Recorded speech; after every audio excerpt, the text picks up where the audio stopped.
Fans, welcome to the show, gang. Couple minutes late getting started. Apologies about that. Had a few lineups drop at the last minute there, and decided to put them up on the site with the new projections, the updated lineups before the show started today, rather than making everybody wait for them till who knows? It'll probably be about 6:20 by the time we're done with this thing. 6:40 lock today for the main slate. 9 games up on a Wednesday. Not a bad looking slate. How's everybody doing out there? Handful of folks here watching already. Cujo is here. What's going on, Cujo? Andy Melman. Afternoon to you too, pal. Wave right back to you. I'm sure everybody else will pile in along the next couple of minutes. Starting in the small window today, I don't have my big face displayed up on the screen. I've got something like on the inside part of my right contact lens. It's really bothering me. So my right eye is kind of all red if you can see it. But it's been pissing me off all day. I had the contact lens out for the last couple hours. I was doing everything one-eyed, giving like the pirate eye as I was trying to update projections and stuff. But it's really annoying me. But I kind of need that in there to do the show. So we'll struggle through it, but that's why we started in the small window. And then, of course, I have to point it out as usual. But anyway, I think we're just going to dive right in. Got a lot to cover, 9 games up, and again, a 6:40 lock time. Interesting looking board. Another big total out in Chicago with the Cubbies pulling a 5.58. Looks like a much nicer day there. Kind of like the looks of the Cubs today. We saw that game go off for, 13 runs in the end? 6-7? It's 7-6, rather. I don't know why I said it's 6-7. I guess because I was looking White Sox-Cubs in that order. But the Cubbies did end up putting up 7 by the end of that one. They were trailing for a while there. But that game did end up with a decent run total in it. The White Sox did their part against Imanaga.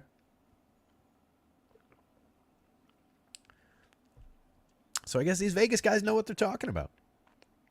But that's a pretty juicy total, highest on the board at 5.58 for Chicago. So I think you can go right back to the well there. They're going to be very, very popular again at that level. But we've got some other interesting looking spots. Starting things off, the Rays at the Marlins. Braxton Garrett going for Miami and Zach Eflin going for the Rays. 2 pretty good pitchers, 3.97 implied total for the Rays, 3.61 on the other side for the Marlins.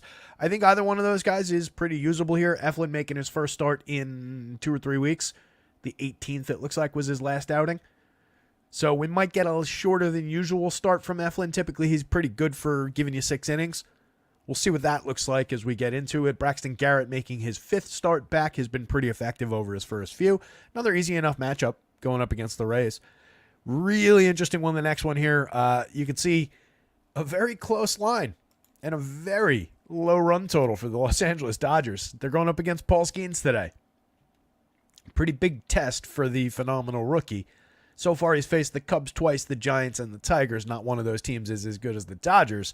But you can see Vegas likes him to keep them down. I mean, a 4.0 implied total is probably the lowest we've seen the Dodgers all season. And that line, that is pretty ridiculous. Pirates on their side, 4.08. They're going up against James Paxton. A little bit of quality there. Maybe you can get away with it. But obviously, Skeens is the really interesting part of that one. Royals going up against Nick Sandlin as an opener. And then probably Logan Allen to follow. Brady Singer going for the Royals. 4.13 implied total for Kansas City, 4.46 on the other side for the Guardians. I think we're mostly looking at some Brady Singer shares maybe, and then bats on either side of that one. The Twins at the Yankees, another gettable spot for New York bats. Chris Paddock going for the Twins, Carlos Rodon on the mound for New York. You could argue for some shares of some Twins bats. There's a few interesting bats in there, especially in Yankee Stadium. Healthy enough total, but Rodon's been mostly effective throughout the season. And it's not a monster total at 3.80. Yankees on the other side, 4.80. That looks pretty juicy. We've got several of the usual suspects showing their usual quality for massive upside for home runs. We saw the Yanks put 5 up yesterday. Stanton hit a home run. Judge had a key double, RBI double, but they didn't quite get to monstrous numbers. But it had an effective enough game. You could win a slate with Yankees in your lineup yesterday. I had a Orioles and Yankees that used the $5,500 pitcher that we talked about on FanDuel. That close. Really nice little lineup. Did not quite get there, though. Still looking for that single bullet victory on the season. It's been like a goal of mine. Get back to that. Orioles and the Blue Jays. Another interesting one. Seeing a lot of quality for the Baltimore Bats in the model. 3.95 implied total for them. We're not really disputing that. They're just showing a lot of individual man for man upside. And Jose Barrios is a gettable pitcher. He's been pretty good throughout the season. He really only had one messy game. Gave up 8 in a game against Philly at Philly. This is kind of a similar opponent, but he had a good game against this Orioles team earlier in the season. Faced them just once. So there's upside for Barrios on his side of things, but I do think there's upside for those Orioles bats in a DFS sense. But just a 3.95 total, obviously not popping off the Vegas board. Toronto, for their side, 4.14. They're going up against Albert Suarez. I think you can maybe squeeze a little bit out of him. We'll look at where his price is at. White Sox and the Cubs, again, pretty good hitting environment there. 4.03 implied total on the White Sox side. They're going up against Jameson Taillon, who could potentially be interesting, but we do, have the wind and everything to contend with on the White Sox side as well. And then Eric Fede going for the White Sox, making the Cubbies look pretty good. Tigers and the Rangers, 4.04 implied total for Detroit. It's they're going up against Jose Urena. And then on the other side, the Rangers pulling a 4.56, looking pretty decent against Kenta Maeda. I think that's a pretty solid looking spot, 8.5 run total overall. They're favored in that one, not massive favorites, but they're clear favorites in that one. A lot of good bats in that Rangers lineup, and Kenta Maeda's been pretty gettable so far this season. He's got 4 blow-up games in his 9 starts.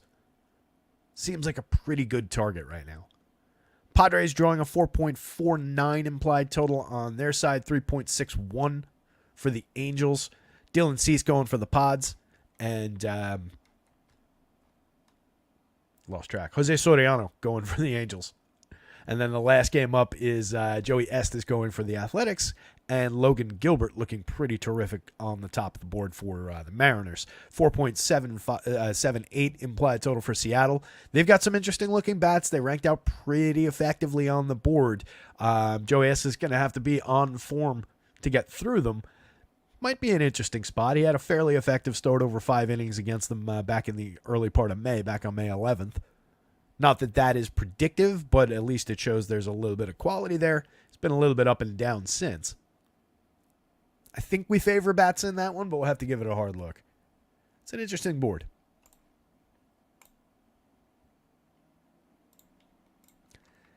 Sliding over here. So I think I said Logan Gilbert was the top of the board. Dylan Cease actually just squeaks past him on both sites. Either of those options is pretty tremendous, though. Both coming at the end of the night. I think there will be a lot of score change toward the end of the night tonight. Jake Swales is here. What's going on, Jake? Good to see you, buddy. So with Cease going against the Angels and Gilbert facing the Athletics, that's 2 really high-end, phenomenal pitchers. Dylan Cease a little bit more strikeout upside. I think it makes sense to have him ahead, but you can see there's really no daylight between the two. 10-3, 10-2 on FanDuel for both of them. 98 to 9,200 makes me prefer Gilbert a little bit on DraftKings. I think you have a healthy mix of both across a bunch of lineups, but that $600 difference with no real difference in the projection there is at least compelling. But again, Cease probably slightly higher ceiling just based on the strikeout stuff. Equally good matchup for both pitchers. Carlos Rodon at home going up against Minnesota. Yankee Stadium could come into play and hurt him a little bit, but he's been very effective so far this season. The Twins do have some good power bats. They do have a couple of good right-handed power bats in that lineup, so could certainly get to the lefty here. But he projects out well. 9,500, I think he's very, very playable on FanDuel. I think you got a decent shot at a quality start, a solid handful of strikeouts. At 8,400 on DraftKings, it looks like a pretty solid bargain. Just need to have a little faith in Carlos Rodon, who I think has earned it back so far this season after the disaster that was last year. So that's still a low price in my mind for him. Jameson Taillon, kind of uncomfortable where I've got him. 8,200, 7,800. I think it makes sense. It's matchup based against the White Sox. Weather isn't a gigantic factor in the model, but obviously it's reflected in the Vegas total. And that's with that Vegas total against that White Sox team. That's why I said Taillon might be interesting today. You can see him succeed against better teams than the White Sox for sure. Does have a little bit of strikeout stuff if you catch him on the right day. Eric McQuarrie lobbying for LASIK surgery in the chat. Yeah, I mean, I know a lot of people who have had it and have had good results. And no real skepticism or anything. It's just like so far down my list of things that I would actually end up doing. I'm just not good at doing stuff like that. But nothing against the idea, really. You know, when it was new and it was first out, I was very much more like, you really only get one crack at having eyes. So like, why would I want to screw with it when I could just pop contacts in? And contacts really are so easy that like, that's another reason I just wouldn't go through the effort of doing the surgery. My dad just got his cataracts done, though. That was an interesting thing. It's like same day. He walk in, walk out. Next day, like the eye patch came off and he was fine. I think he had to wear they do one at a time. I think he had to wear a thing for like a day. But it's pretty amazing, you know, having eye surgery. Just think about like 100 years ago. Just 100 years ago, 1920s. That wasn't a thing. Just being able to walk in and just like, yeah, we're just going to slice your eye up and pop your cataracts out, stitch it back up. You'll be all good. Go on about your day and you'll continue to see. You would just eventually gradually go blind back then. It's pretty amazing. A person like me, a couple 100 years ago, where if I didn't have my contacts in right now, I wouldn't really be able to read the screen in front of me. Be up in a tower somewhere or dead. You know? Hopefully up in a tower, like going over spreadsheets with like a giant, magnifying glass for some lord somewhere. Put my skills to work. But I would be useless back then. So it's pretty amazing. But yes, LASIK is definitely a pretty interesting thing that they can do. And again, a lot of people I know have had some success with it. Same thing could be said about arm injuries in baseball until Tommy John. There you go. Or dead in a tower, says Tismane. Yeah, that's also true. Forget to carry a 1 in a spreadsheet and as you're breaking things down for the Lord, and yeah, they just stop feeding you and leave you up there. Anyway, Zach Eflin, Braxton Garrett, 1-2 next to each other here. Either side of that one makes a lot of sense. Two pretty good matchups on either side. Battle of Florida here, Battle of Chicago in the game above it. Both those guys are effective pitchers. I don't know exactly how much we get out of Eflin, but I expect we'll probably get 5. Let's see what he did. Did he make a rehab?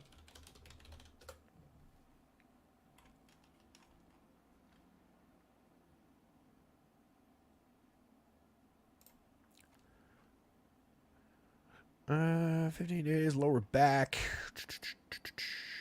Had a 2-inning simulated bullpen the other day. Could face some limitations is the deal.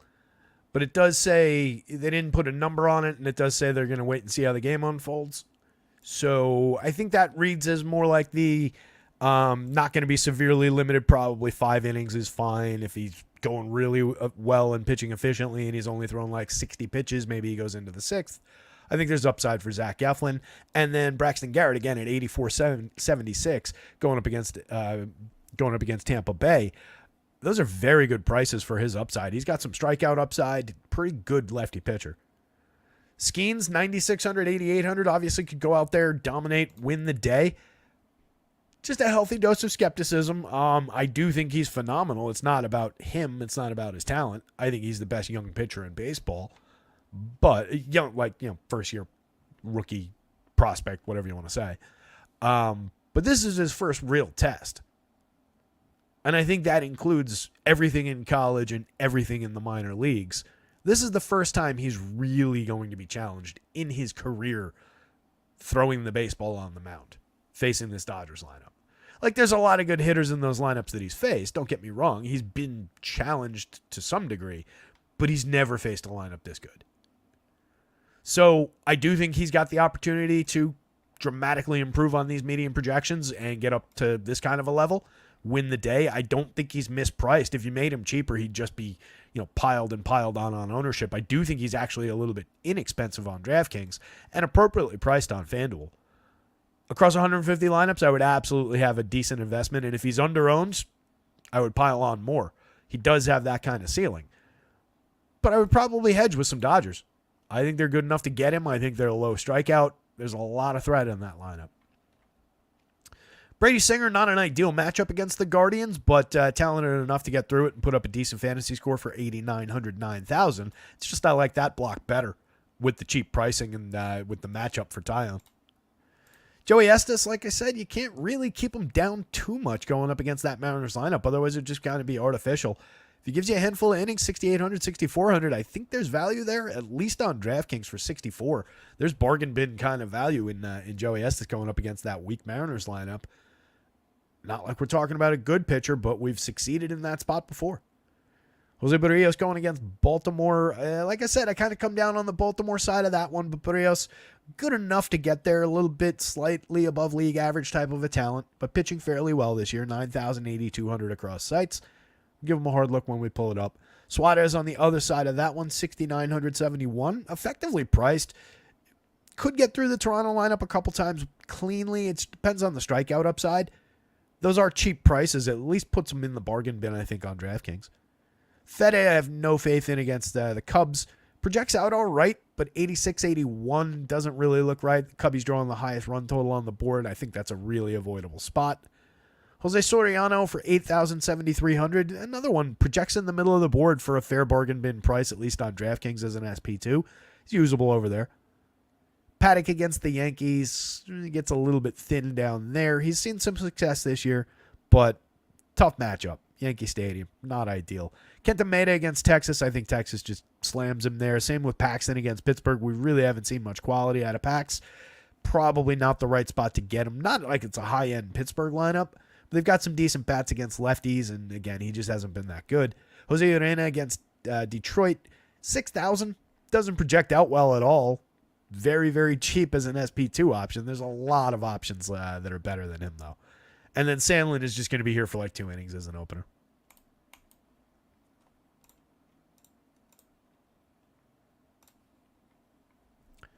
Fanatic.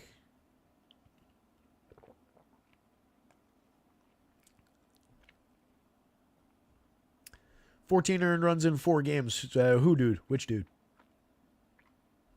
Sean Sir Terry the Blind. Fumbling around with my armor on backward. Some kind of like a broom handle instead of a sword. Sounds about right. Fanatic, who has the 14 earned runs in 4 games? Who are we talking about? You talking about Braxton Garrett? He's got 12 earned runs in 4 games. But he also has a 4-hit shutout. 9-inning 4-hit shutout against the Diamondbacks, in which he struck out 6. And then he went 5 against the Padres at San Diego, gave up 1 earned run on a solo homer. Just struck out 2. In the first game back, he went 5 1/3 against the Phillies, gave up 8. 5 earned runs allowed. Gave up 5 earned runs on 5 hits. Struck out 8, was what I meant to say. Struck out 5 in the next game back, gave up 6 earned runs on 7 hits. But Braxton Garrett is a good pitcher. I don't really care about a couple of earned runs in his first couple games back. Got all of last year to look at. 3.66 ERA, 3.42 xFIP, 23.7% strikeout rate over 30 starts, 159 2/3 innings, just a 4.4% walk rate, 11.2% swinging, and 30.1% CSW. Tells me there's a little bit more than that strikeout rate. He's underperformed that in the couple starts back, but again, he did have a 6 strikeout game, an 8 strikeout game, and a 5 strikeout game in those 4 starts. Just 2 against the Padres. Couple stingy bats in that Padres lineup. I think we can forgive that. This is obviously a much, much better target for him on the other side with this Rays lineup. Projected version of which has a 26.1% strikeout rate. We'll leave out the nearly 50% that Alex Jackson's putting up right now. We'll do them a favor and leave out Josh Lowe's 27.8. We'll just take these guys. That puts it at 22.6, more around league average than that's indicating. Same group of hitters last year in a more complete sample, 22.3. So call it, 22, 23% across the full lineup. But Alex Jackson, if he is in the lineup, obviously, a lot of swing and miss. You can't fully discount it. Same thing with Josh Lowe. Josh Lowe last year was around 24.8%, or was at 24.8%, excuse me. So I do think there are plenty of strikeouts here for Braxton Garrett. And again, he is a talented pitcher. So I like the upside. I don't really care about a couple of runs in there. Definitely think you could target it.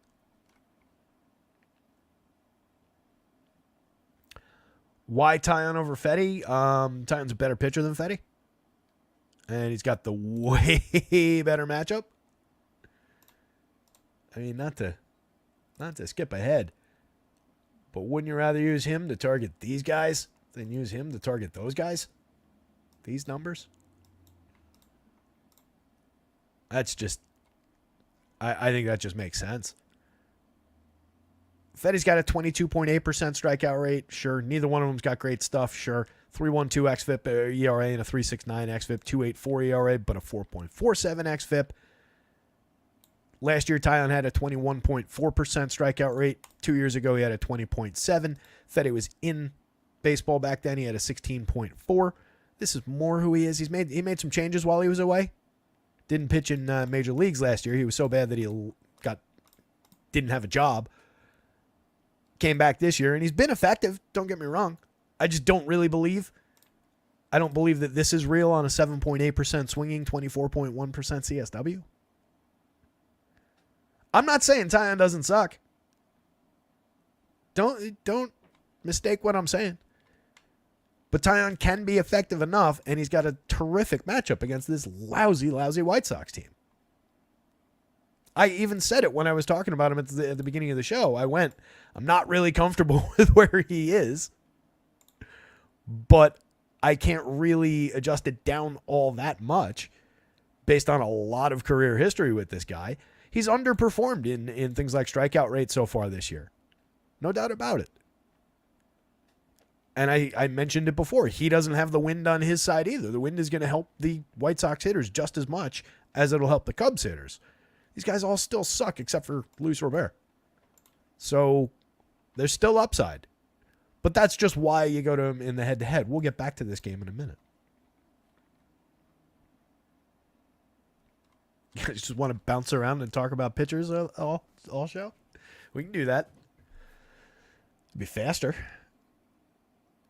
So again, we started in a good spot because it was the game that we had the first game up. So I do think Braxton Garrett enthusiastically on the board at 7,600, 8,400. I would use him on FanDuel. I would absolutely use him on DraftKings at that price.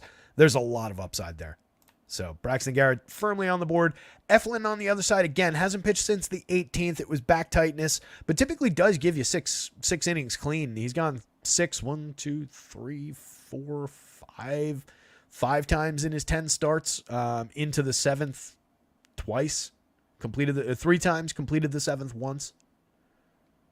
Has a 4.12 ERA with a 3.75 xFIP. Just a 17.9% strikeout rate, but a microscopic 1.6% walk so far. Was much better last year for strikeouts. So I think there's a lot of upside for Eflin to improve on his strikeout numbers. He had a better swinging strike, better CSW last year. But I think as he rounds into form, just 10 starts, missed a couple of weeks here, might not be the right day for it. But he's also got a pretty killer matchup going up against Miami. So I think he works just as well as Garrett on the other side. They projected right next to each other on the board. They're basically the same price, $8,700 for Eflin on FanDuel. Not mispriced at all. I slightly prefer Garrett. $7,500 on DraftKings. I think you could say you slightly prefer Eflin over there, but they're both easily in play.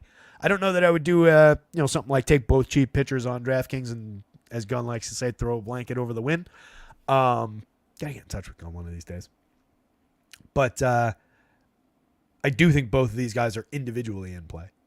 I think you can draw some bats on either side if you really wanted to. I doubt either one of these teams is going to be overly popular. We're seeing a little bit of power for Isaac Paredes, for your Yandy Diaz up at the top, for Randy Rosarena. The Rays lineup has been underperforming the entire season. Let's see if we got anything confirmed here for Tampa Bay. These games are in a completely different order on Fantasy Labs.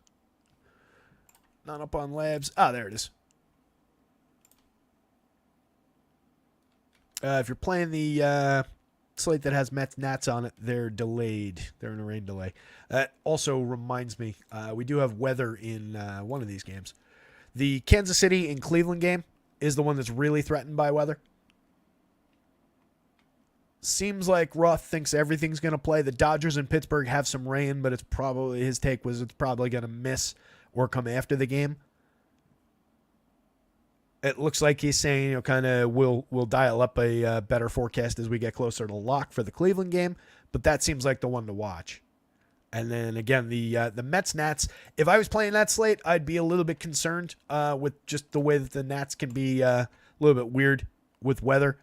They seem pretty reactionary in a lot of seasons with just and they'll do things like have a little bit of a delay, get some fans into the park, sell some beers and some dogs, and then postpone the game.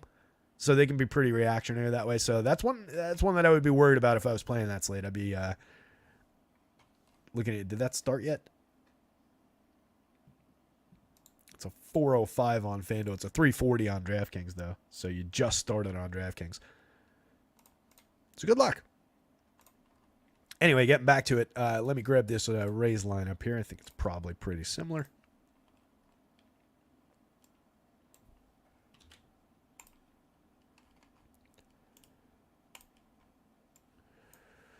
We got Yandy Diaz, Arena, Brandon Lau in the lineup. That's a surprise. Paredes, Rosario, Josh Lowe moves to here. Siri not in the lineup. This is Harold Ramirez, Caballero, and Ben Rortvedt. No Alex Jackson in the lineup. Rortvedt. Yeah. Come on, who doesn't know how to spell Rortvedt?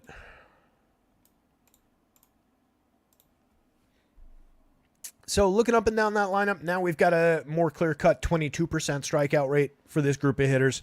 Does include Josh Lowe at 27.8. He was 24.8% last year, so arguably it could come down slightly. But I think 22% is probably about right. Still maintains the upside for Braxton Garrett. Interesting that they've got Brandon Lau in there hitting third against the lefty. That's a gettable spot, and he's at just a 21.4% strikeout rate over his 70 plate appearances, when in years past he's been more upper 20s. Interesting spot there. So if you're stacking Rays with this version of the lineup, I think Paredes is still the top priority bat given his home run upside. He's got 10 on the season, slashing 291, 381, 490, a 153 WRC+. All three of these guys are very, very good, but they're all underperforming so far this year. Lau has missed most of the season. He's only made 70 plate appearances. He's got one home run. He's sub Mendoza. We can forgive most of the triple slash. It's still pretty small sample, but just an 87 WRC+. These two guys being below average by WRC+ is really bad for this team. That's where all their quality is gone. Yandy Diaz also just slashing 243, 318, 352, and Rosarena at 162, 263, 310. Both of those are tragic triple slashes for these guys. The power's down. 8 home runs for Rosarena with 7 stolen bases. At least you're getting some counting stats. But you can see the dip in premium contact. Diaz has maintained his hard hit, but his barrels are way down. That's where some of the home runs have gone. He's still been good in terms of low strikeout.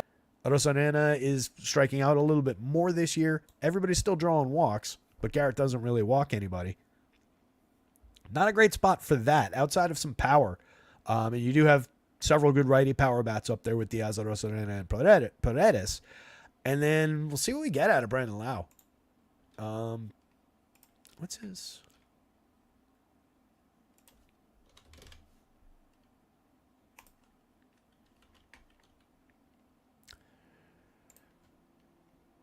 With these new player pages on Fangraphs, you can do on here what you can do on for what you've always been able to do over on Reference, which is where you click on individual years and you can aggregate, and it'll just do it for you. Pretty cool. So for his career, lefty in 470 plate appearances, allows a 222, 287, 445 hitter. He does have a 222 ISO, a 102 WRC+, and 27 of his home runs.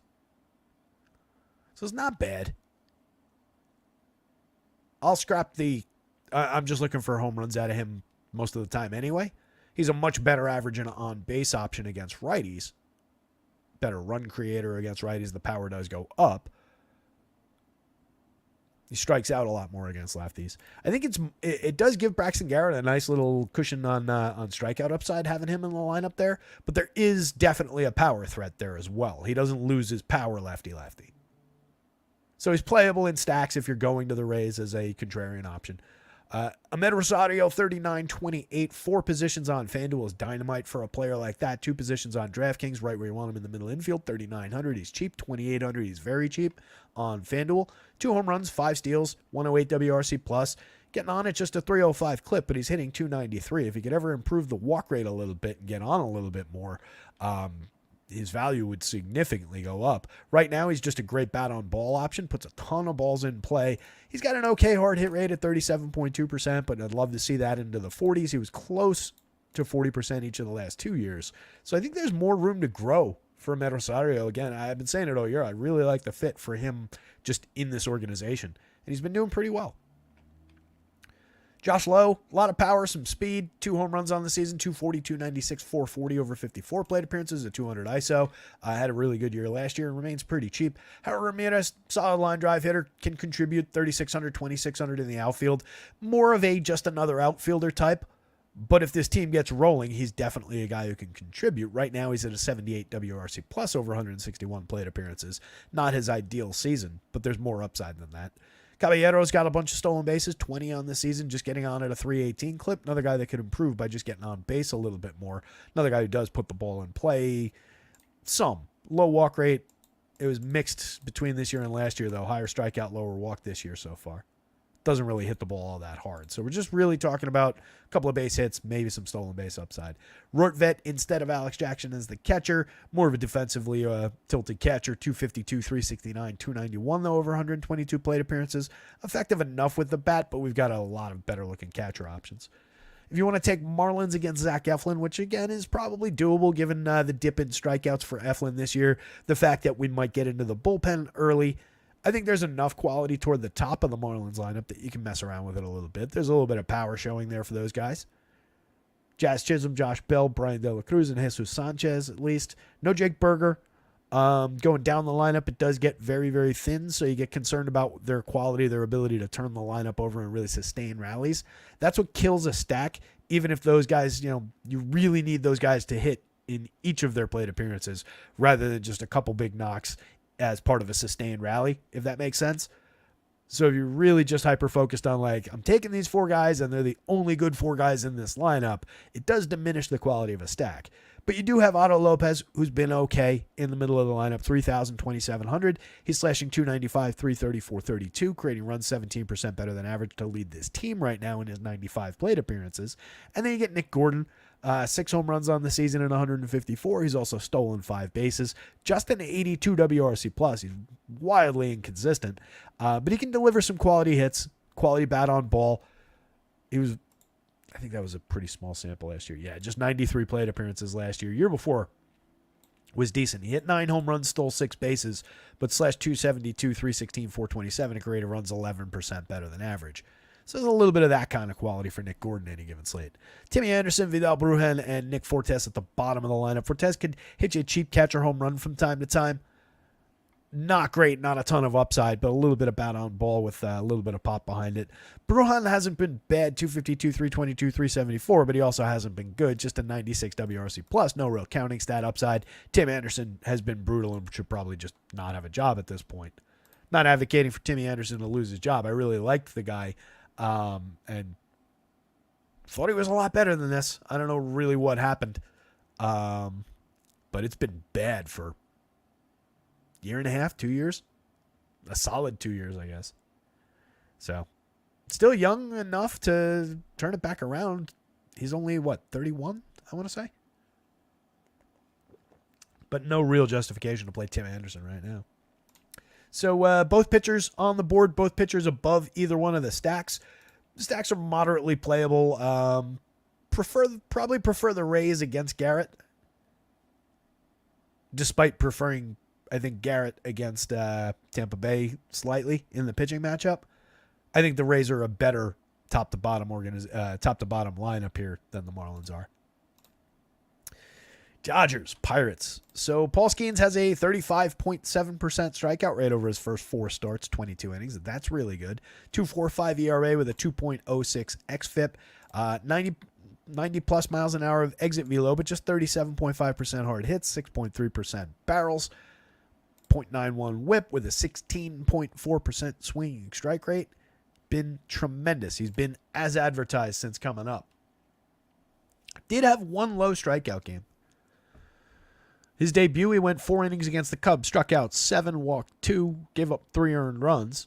Followed that up at Wrigley and struck out 11 Cubs in that one, walked 1, no earned runs, 6 innings, 19 hitters faced. Next game up, he went home, faced San Francisco in Pittsburgh. Went 6 innings, had a very good start, 1 earned run on 6 hits. He only struck out 3 Giants. It's a weird one with his strikeout upside, with that lineup. Against the Tigers, he bounced back in that one. Gave up 2 earned runs, gave up a home run, 3 hits, but struck out 9 against Detroit. Like I said, though, the Cubs, Giants, and Tigers are not the Dodgers. This is a really challenging lineup. You get Mookie Betts up top with just a 9.4% strikeout rate. You think Mookie Betts has never seen quality like Paul Skeens? Skeens is really good. He is a very, very high-end rookie. He's coming into the league as already, demonstrating that he's one of the top options in the league. Mookie Betts has seen everybody, and he strikes out at a very low rate against everybody. He also walks. He also hits for power. 9 home runs, 9 stolen bases, getting on at a 4.12 clip with a 3.18 average, 168 WRC plus. Then there's a guy named Shohei Ohtani pulling a 14.10 in the home run model. Mookie at a 10.3. You get Teoscar down here at a 9.92. So these guys are showing some power upside against him. Will Smith, not a pitcher. God damn it.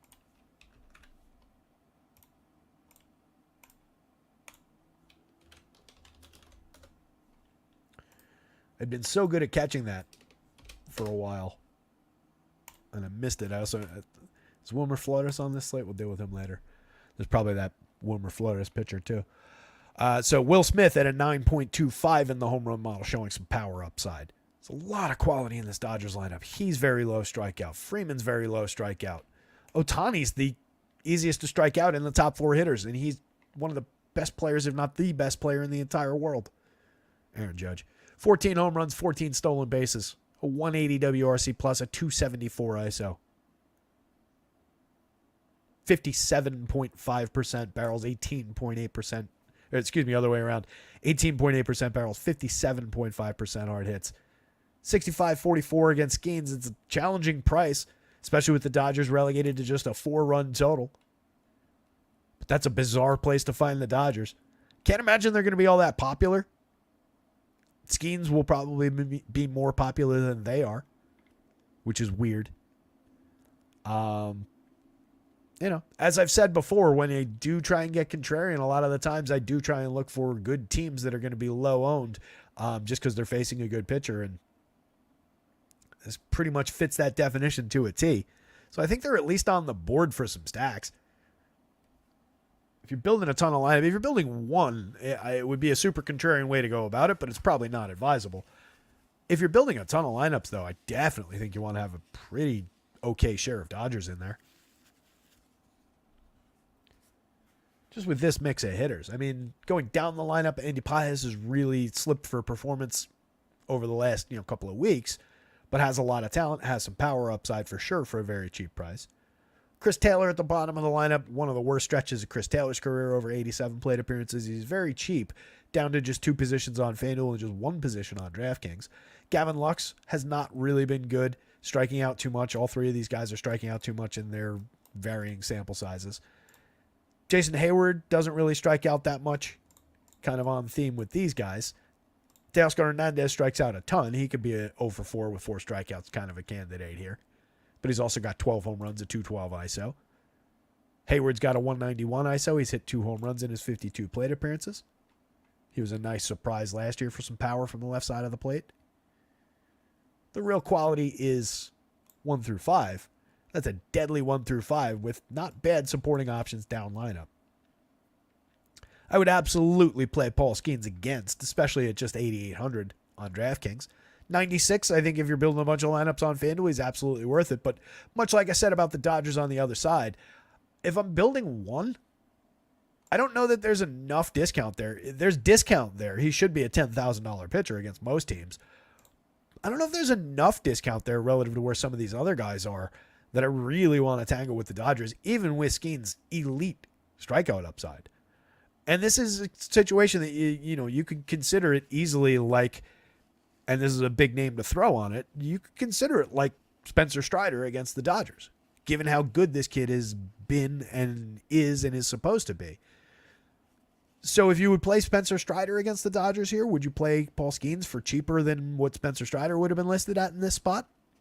Probably. I think it's relatively fair to play it that way.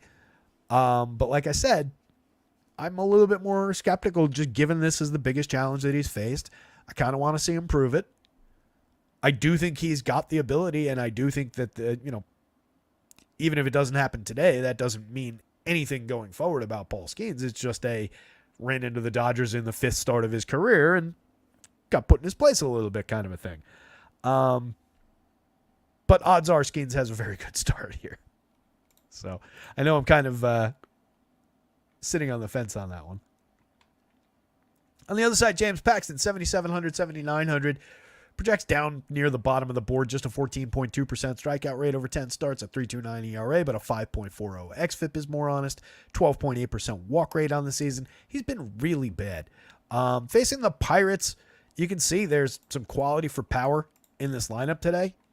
McCutcheon and Brian Reynolds in the 9s in the home run model. Edward Olivares at 7.49. Connor Joe showing some quality and having a decent season over 212 plate appearances and pretty successful against lefties.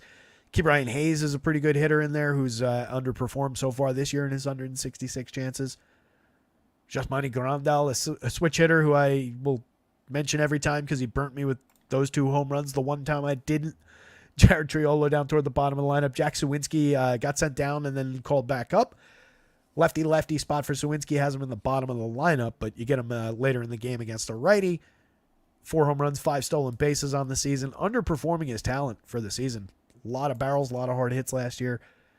Should have more upside going forward. So, I mean, it's a Pittsburgh team that among the cheap, less talented teams, I think they're one of the higher end options given the matchup here. McCutcheon has 8 home runs. So does Brian Reynolds. Reynolds has a little bit more DFS upside.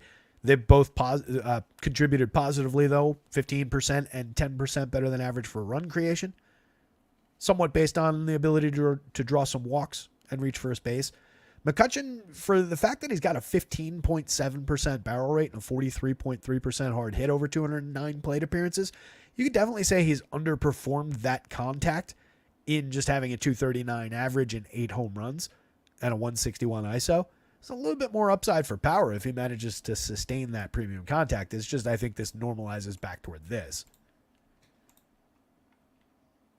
Connor Joe slashing 280, 354, 450, creating runs 28% better than average. 6 home runs, 2 steals. No major power threat through this lineup right now. But there is enough power upside individually. There's also some stolen base upside. There's also some run creation. You run into trouble with a couple of these hitters in the middle. Edward Olivares can be wildly inconsistent. He does have 5 home runs on the season and just 130 plate appearances, a 9.8% barrel rate. In years past, he had better hard hit numbers than he does right now. Ke'Bryan Hayes is the one that I think is very interesting, given how hard he hit the ball in seasons past. I was expecting a nice little breakout from him. We saw some quality from him last year. 15 home runs, 271, 306, 453, a 182 ISO, a 101 WRC plus. Just got knocked out. I forget what the injury was, but he missed a few weeks in there, and it kind of cost him so far. 2 home runs, a stolen base, just a .090 ISO. I think once he finds his footing, he's going to start rolling again. But you can see the dip in premium contact is hurting him right now. 4,100, 2,500 to get his bat against this lefty, though. Pretty quality there. Gonzalez for 4,000, 2,800. Cheap enough. 87 effective plate appearances. A 140 WRC plus is pretty tremendous. Triple slash is right in place. Pretty good. And then, Triolo can get on base and create runs here and there. 3 home runs, 4 stolen bases, but sub 300 on base. Pretty bad on base from all of those guys at the bottom of the lineup.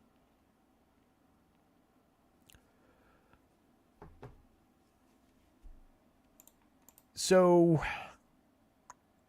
Paul Skeens, still top of the board in this game, in my opinion, especially at 8,800 on DraftKings. Right? I don't want to take Paul Skeens off the board in any way with those things I was saying. Right? He is still ranking out right here, and you could arguably have projected him right about there, and has the ceiling to be up there. So, Skeens is easily on the board. 96 is a little bit more challenging on FanDuel.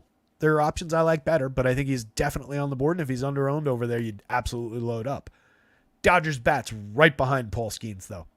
Could be an underappreciated day for the Dodgers. Again, Vegas doesn't really think so. I do think we need to take that into consideration. But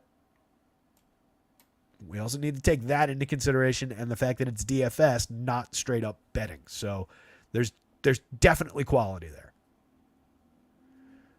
And then the Pirates bats. I think they're frisky enough. They're cheap. They're kind of interesting.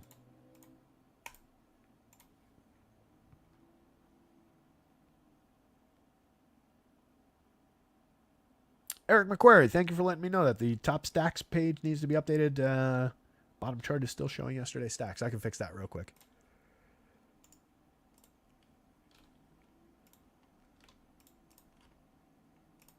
Shouldn't be, but let's see what happened. I should be able to fix that quick. Yeah. Do me a favor, just reload that and confirm it for me. Mama's saying, once again, got the pitching right and bats just not in the right order. Hate those. Hopefully you can help me with that today. Hopefully, pal. That's what we're here for. Eric, just let me know on that if that top stacks is reloaded. Just reload the page and it should update to the correct version. I must have forgotten to upload the table. Larry C. calling for the Vidal Brujan revenge game.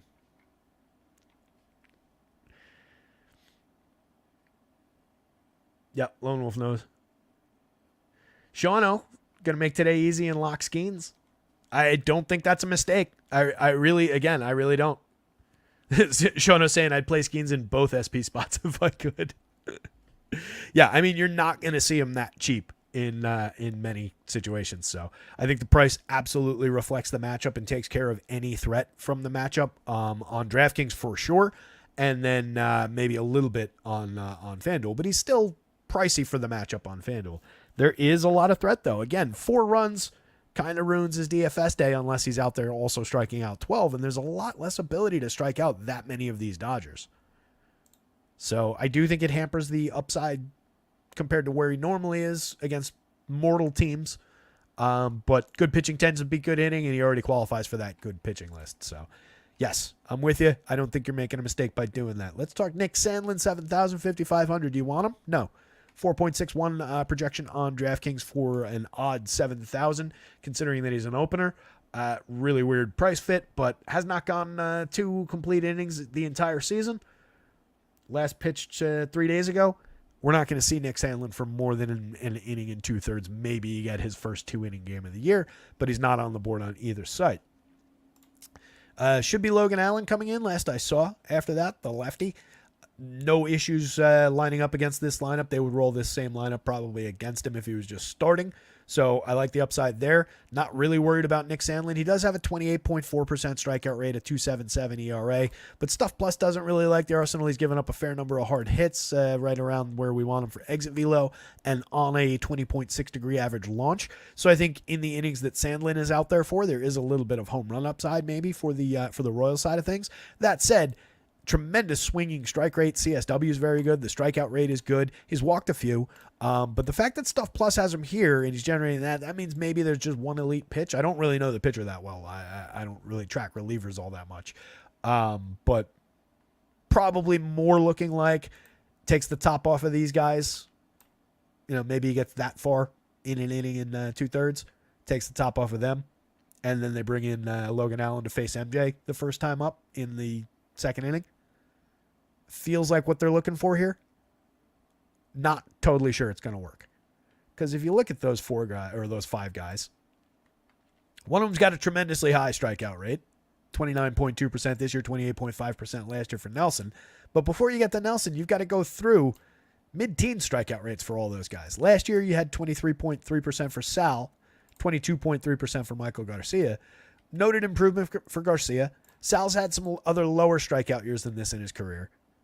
Putting great bat on ball so far this year, having a tremendous season at the plate.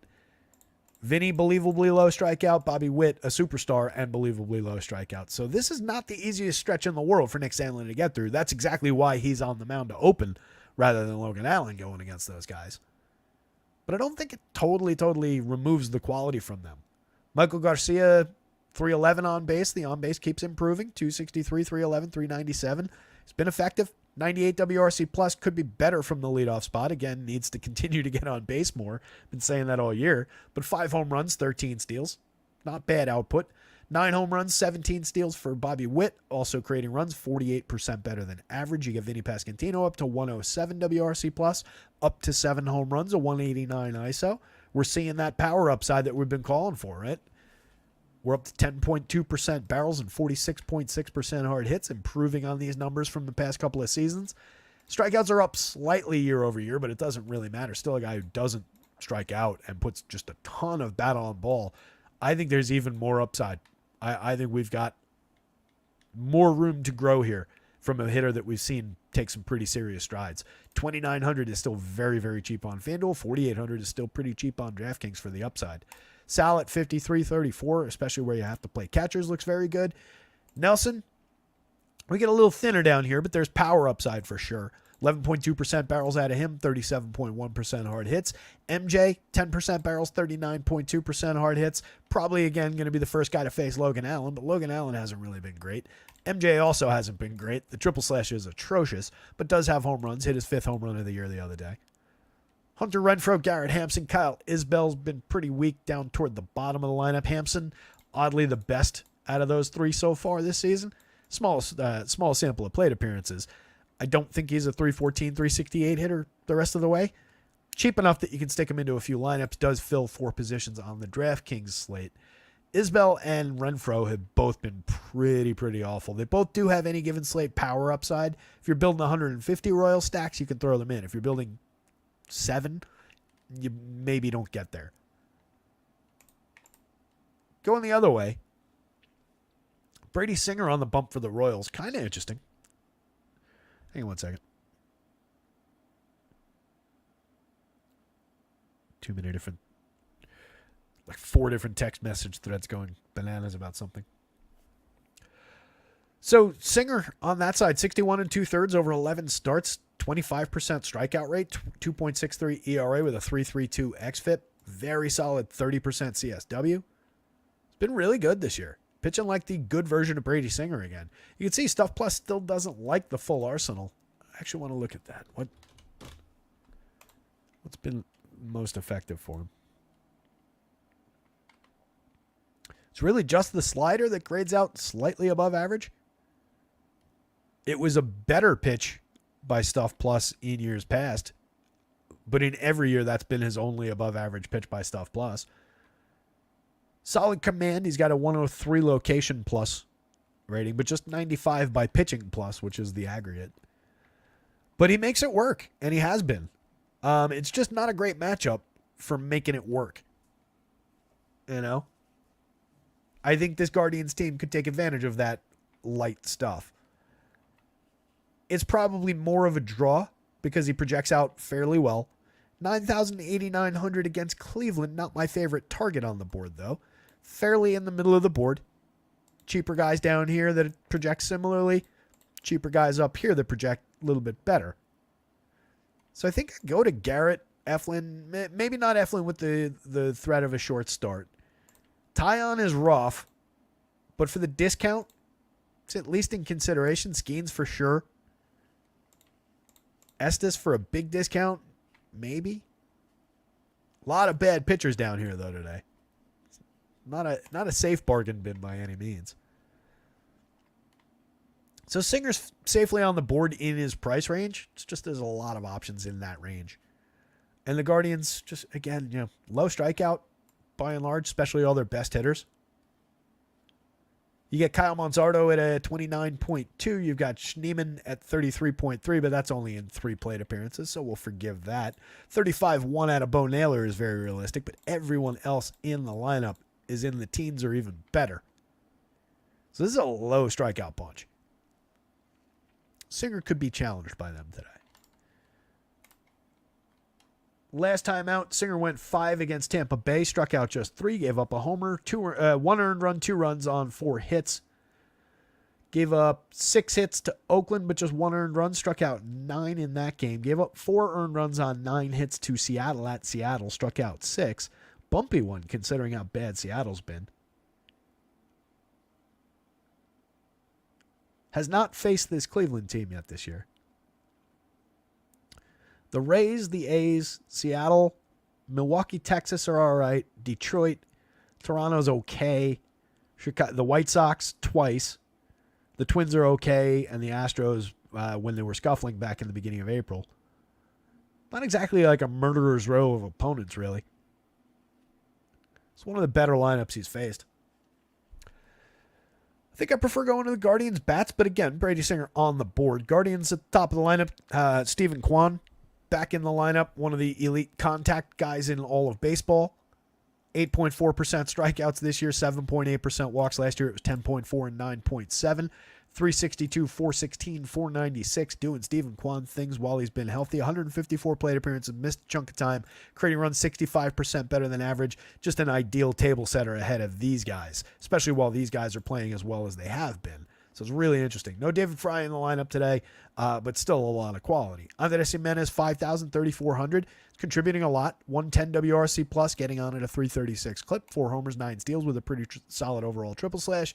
Another guy who doesn't really hit the ball all that hard, but he also doesn't strike out. He doesn't really walk. A lot of balls in play. A lot of quality there at second base for a fair price. Jose Ramirez, 63, 44. Unavoidably expensive. 272 ISO, creating runs 44% better than average. 16 homers and 9 steals. Had a monster surge through May to get back to who he's supposed to be. Everything looks great right now. He's he's either leading the league or among the league leaders in RBIs. I believe the same is true about runs scored. He scored a lot of runs for somebody who drives in as many as he has. Josh Naylor for 51, 37. A little bit high on FanDuel. Not inappropriately high, though. 3,700 is a fair price for a guy with 15 home runs at 261 ISO, 122 WRC plus.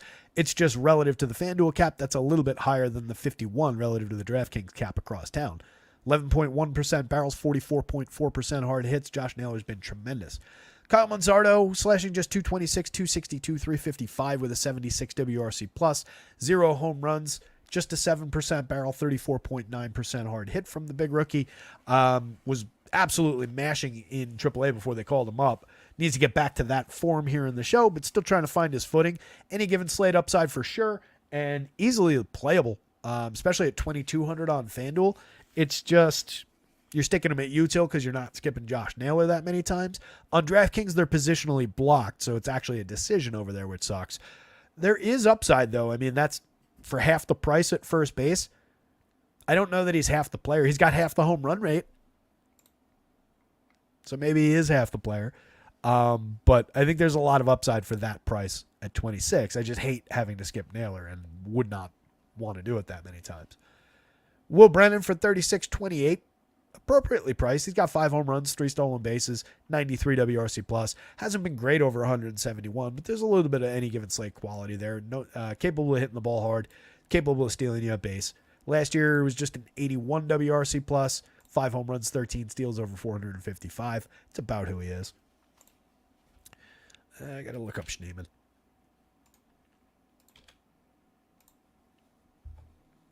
Schneemann is 27. This is his first action in the show. 10 home runs in AAA over 223 last year. 13 home runs and 17 steals in AAA. That was this year, rather. 13 home runs, 17 steals in AAA over 484 last year. Reasonable upside for maybe a sneaky home run. A couple of stolen bases. He's the dead min on DraftKings. That's why I looked. Second base and third base. Not a terrible option late in the lineup that I'm sure will not be all that popular. 2,200 at second base on FanDuel. It's the same thing. It's about right. 200 over the min. Bo Naylor, a playable catcher for power upside if you're stacking this team. Otherwise, you're not really fishing at the bottom of this lineup for catcher one-offs, I don't think. He's capable of delivering for you, but Sub Mendoza, just 3 home runs so far, a .090 ISO. Hasn't really given you the upside that we're looking for. Rocchio, not really a bat.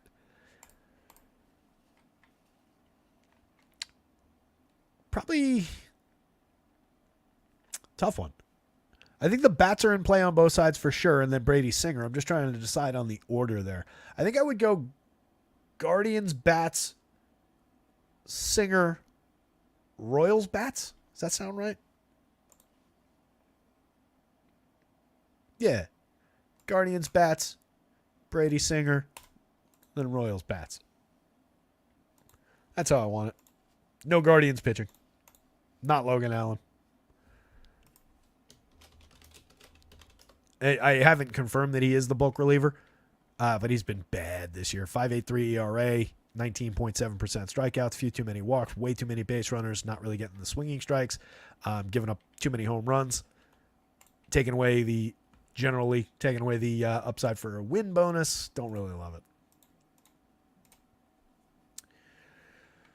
Twins, Yanks, in Yankee Stadium. I don't see the Twins lineup yet. Nope. No Twins lineup yet. So Chris Paddock will start there. 6,900 on DraftKings, 7,400 on FanDuel. He projects out okay enough that I do think you could throw the dart a few times if you wanted to. If you're typically inclined to take cheap pitching risks against ridiculously talented lineups, then yeah, he's on the board. He's good enough to get there. Yankees do have some strikeouts in this lineup, although it aggregates to a 20.6. You could certainly say that Giancarlo Stanton at 31% is a target. Aaron Judge even at 25.4%. The 1 in 4 times that he doesn't absolutely mash the ball, he strikes out. He's draw a walk, destroy the ball for either hits or home runs, or every 1 in 4 he strikes out. So there's a little bit of strikeout target there. You've got some very low strikeout guys in the lineup, but Volpe is low this year but was high last year. Interesting mix for him. Soto's obviously tremendous and doesn't strike out. Verdugo doesn't really strike out either. Rizzo improved over last year so far. That's like the one area where he's been pretty effective is lowering the strikeout rate year over year. Gleyber's striking out more, though, to offset that gain. So there's some up and down strikeouts in this lineup for him. Paddock striking out 20.3% so far this year. 10.7% swinging is pretty decent, but just an 89.43 below average by Stuff Plus, and all this premium contact. Kind of why I think we get in trouble with Chris Paddock more often than not in this spot, and definitely why we're seeing some pretty monstrous home run numbers again for these Yankees. Last year it's just 5 innings. Year before, that's just 22 and a third. Freaking Paddock. This is what happens when you miss multiple seasons.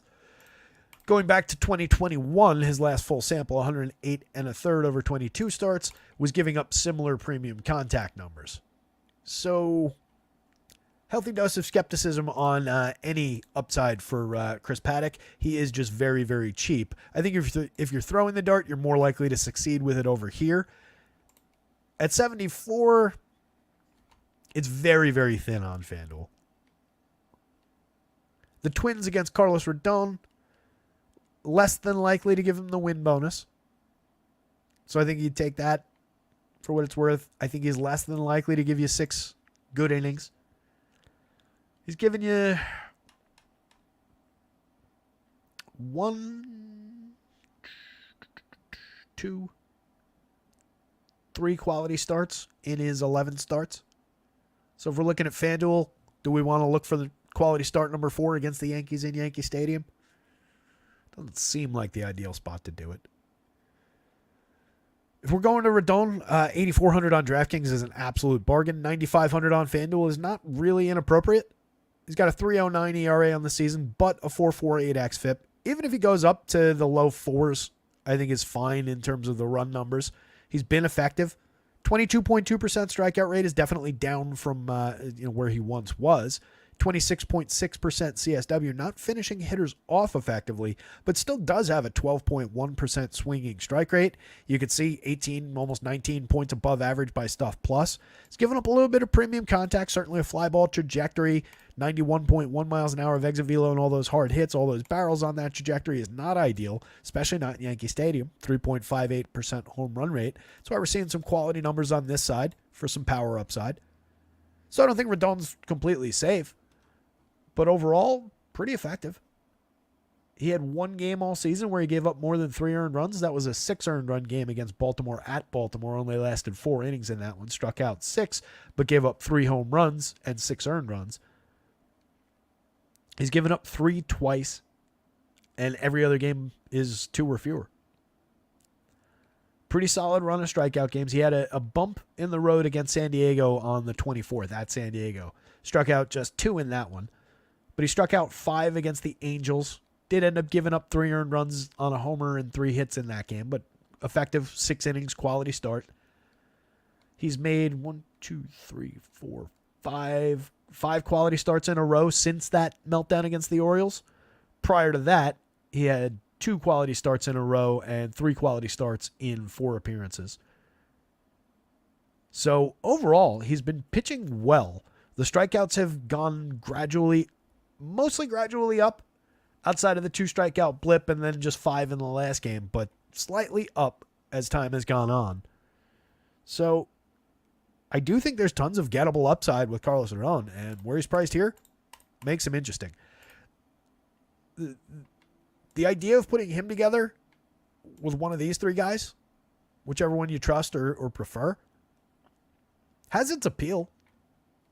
You need these guys to not quite succeed, and they're low enough priced that it is more competitive. Here, if they were in the 10s, it would get a little bit closer or a little bit more interesting. But I think there's an effective combination to be made between, Rodon and one of those 3 guys.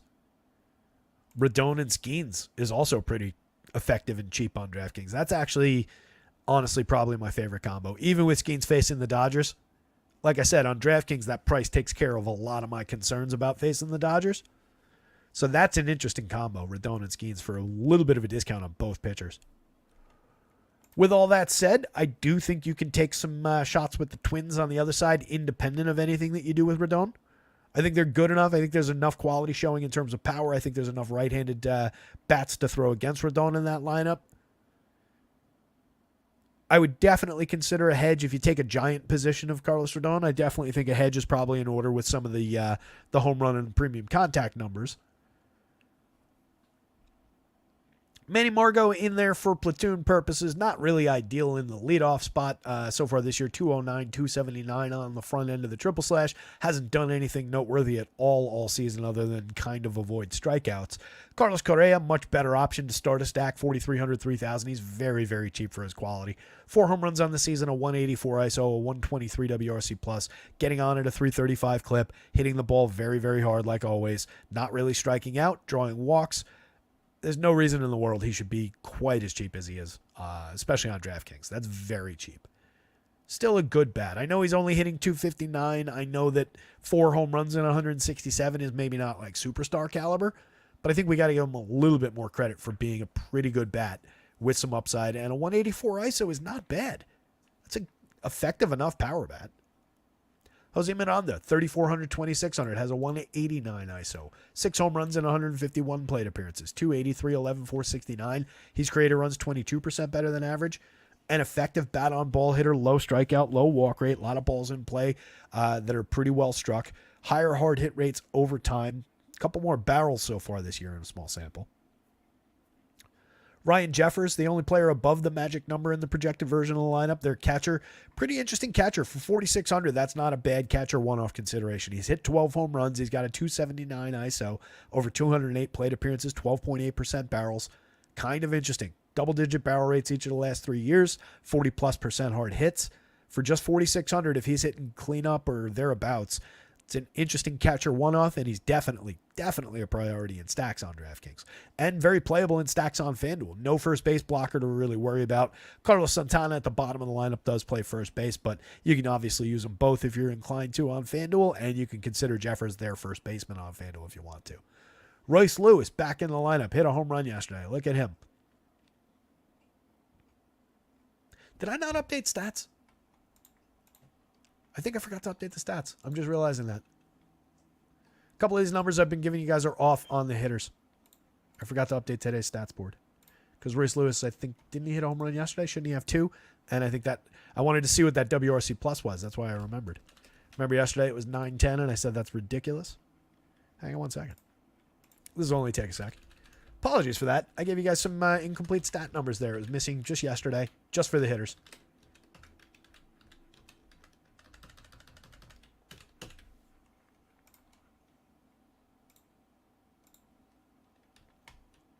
Nobody caught it. I must have had somebody with an incorrect home run total in those first couple of games. And then definitely like averages and on base percentages were within a fair margin of error. A couple of minor decimal points off. Yep, Royce Lewis now has 2 home runs in 5 plate appearances. Still batting 1,000. Still getting on base at 1,000 clip.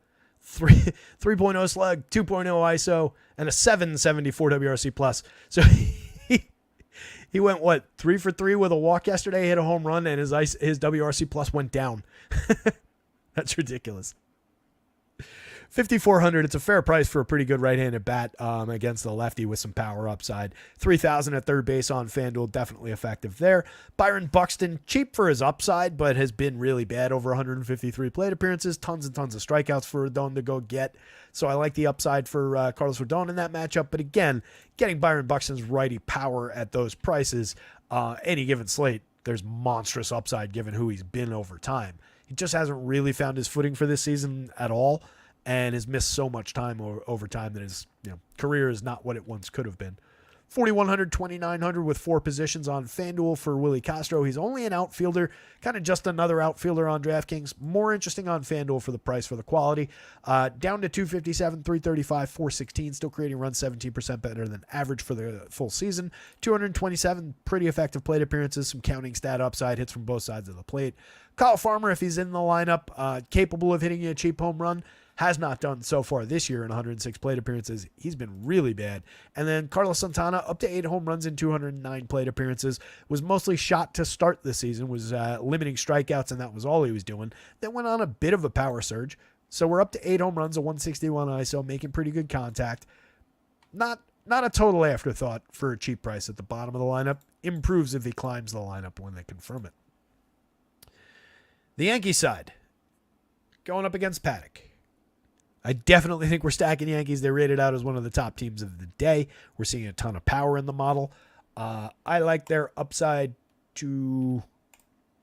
Yeah, it's a pretty healthy total. 4.79. I feel like you could have had this at, if you give that a 9, puts the Yankees there. I think that's probably where that ends up, or should end up. Anthony Volpe from the top, still effectively priced at 4,900, 3,400. Very playable on both sides. 6 home runs, 11 steals. There are better shortstops, definitely, but he gets a big boost from the correlated scoring advantage that you get from him with Soto and Judge. They're both expensive. He helps lower the price for both of them. Each of them is tremendous. 15.09 in the home run model for Soto. Made him the home run pick of the day today. Couldn't help myself. 17.56 for Aaron Judge, outpacing his teammate. He's got 21 homers and a 369 ISO. Soto's got 17 homers and a 289 ISO. Judge is creating runs 101% better than average. Soto, just 90% better than average. Shame. Alex Verdugo at 43-33. Again, another guy with just cheap correlated scoring with these players is pretty key in this lineup. You do have a stretch of 4 outfielders on both sites, if we're including Giancarlo Stanton in that run of quality, which I think we absolutely have to. He's at a 13.13 in the home run model. He's hit 15, including another bomb last night. 266 ISO for him, creating runs 21% better than average. It's been tremendous this season. Absolutely mashing everything he comes into contact with, and he's honestly very cheap on both sides for his upside. 5,100, he could easily be 55 on DraftKings. 3,300, I would have no argument if they wanted to make him like 37, 38. And there's a fair enough argument to be made that he could be a $4,000 player on FanDuel, to be honest. If you're going to put Judge and Soto at 46 and 47, you can't really say, given the power, that Stanton couldn't be priced at 4,000. It's just he's not nearly the hitter. He's not nearly the on-base option. He strikes out way more There are reasons that he is cheaper, but 33 is a lot cheaper for similar any given slate 2 home run type upside. Glaber for 43.29 hit his 5th home run yesterday. Been coming around a little bit over the last few weeks, hopefully rounding into form. Austin Wells for 32.25, solid lefty catcher bat. Has underperformed his talent so far this season, but does have power, does have the ability to put bat on ball, just an 18.8% strikeout rate. I think we just keep taking the quality of contact and frequency of contact, and it'll win out over time with this catcher. So playable catcher option, and then DJ LeMahieu for cheap pricing. Playable from the bottom, hasn't done anything yet in 24 plate appearances, has been pretty bad over the last few seasons. At least he's made decent contact so far in just a couple of batted ball events. But DJ, a little bit of quality considering how cheap he is. I would just rather have him at second base than first or third. Yankees bats, Carlos Rodon, Twins bats, discount Chris Paddock darts as an SP2 on DraftKings. All 4 things are somewhat on the board, but most of the quality is on the Yankees side of this one.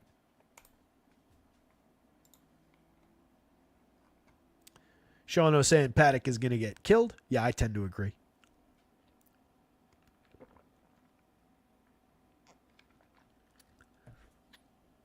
Mama says pitching looks terrible, but I'll take Cease. Yeah, I love that spot for Dylan Cease. Tremendous opportunity to succeed, find a bunch of strikeouts. We're almost there. Jose Barrios, 8,200, 9,000.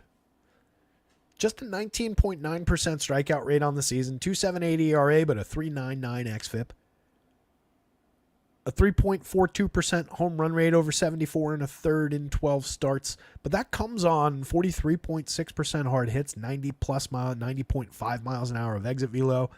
7.1% barrel rate is not bad, but it's not great.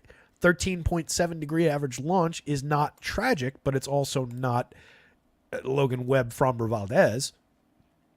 I keep mentioning Framber just because that's so noteworthy. I know he hasn't been that good this season, but he's just been that noteworthy example of the negative average launch angle. So he's just that name that I go to. He's been similar at keeping home runs sub 4. 4 is usually like wow, this guy is very targetable. But he's been in the mid to high 3s each of the last couple of seasons on very similar premium contact. So this struggle for keeping the ball out of the seats is kind of real for Jose Barrios.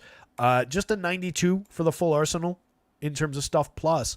So I think everything here justifies what I've always said about him, which is I don't think he's all that much above a league average type pitcher. He can have a game here and there. He had one kind of good season.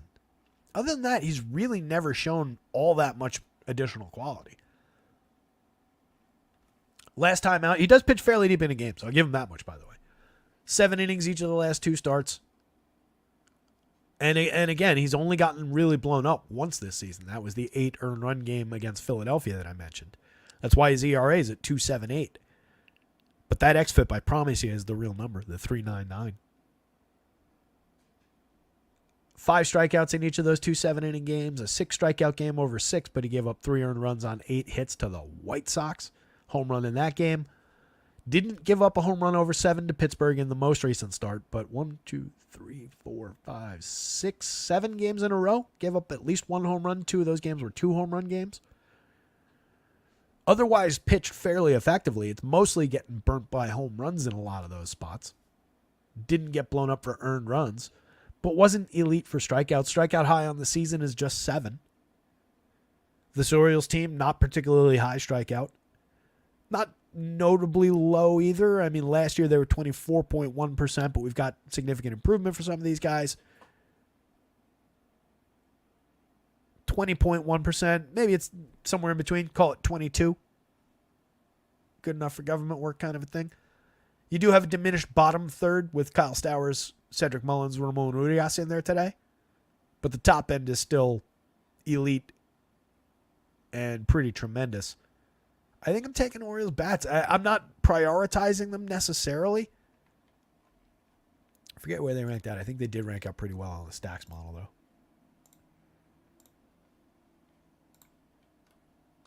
Yeah, I think they're like the top stack.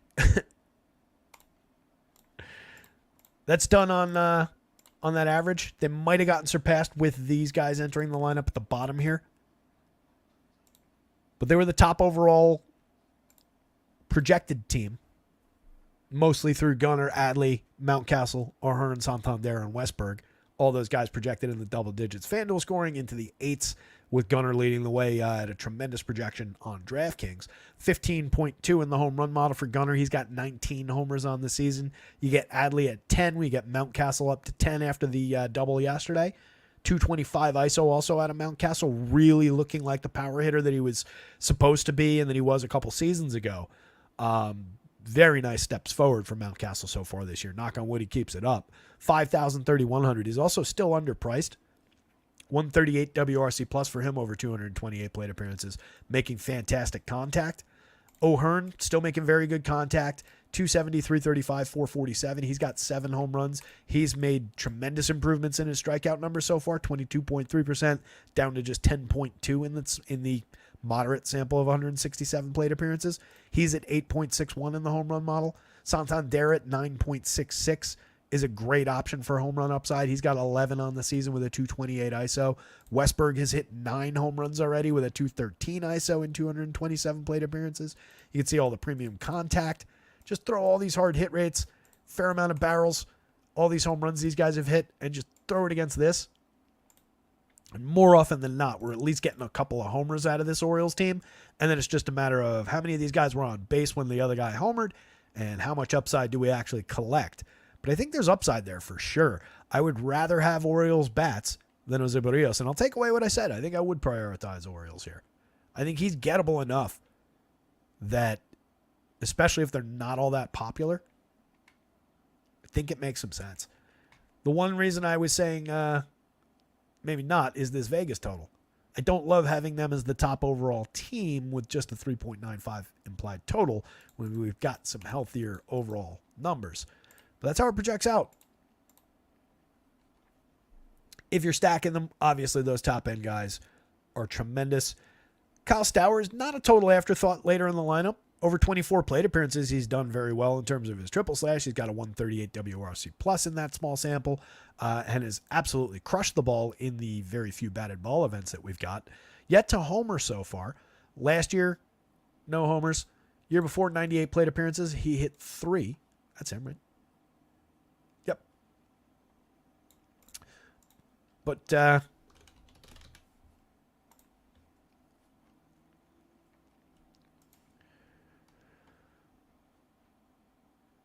17 homers in 283 AAA plate appearances last year. Starting this season in 165 AAA plate appearances, 11 homers. I think there's noteworthy power upside there. 19 homers in 407 plate appearances in AAA in 2022. 17 in AA in 2021. And then a handful in the show, each of those in the show in 2022. So, appreciable power upside from Kyle Stowers. And if people skip him in their Orioles stacks, definitely think he can get involved for just 27-24. Cedric Mullins for 41-28. We know that Cedric Mullins is a better player than that triple slash right now. We know he's better than that WRC plus. We're getting okay counting stats. 6 home runs, 11 steals. I think you can absolutely play Cedric Mullins here. Ramon Urias for 2,400 is not ideal at third base. Second base is where I would want him for my 24. Not that I'm rushing to play him over Westberg, but you get different multi-position out of Westberg. He's got 3 home runs and 76 plate appearances. Hasn't really put bat on ball all that effectively. A couple of years ago, he did pretty well for bat on ball. He was a good, sneaky late lineup home run target. Again, not a priority at the bottom of the lineup by any means, but playable. So Orioles still play 1 through 9 for my money in this spot. The Blue Jays going up against Albert Suarez. 1.57 ERA, but a 4.0 xFIP is probably more realistic. Stuff Plus doesn't love the arsenal, but he's gotten a 12.8% swinging strike rate in his 34 and a third innings in 5 starts. Hasn't really given up much power. Looks like 1 home run in this small sample of innings, 21.3% strikeouts. No sample in previous seasons.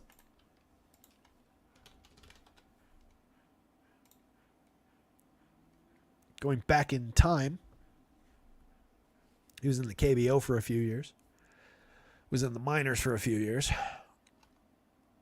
He is 34 years old, by the way. This is not a prospect. Just had to go find the sample. So in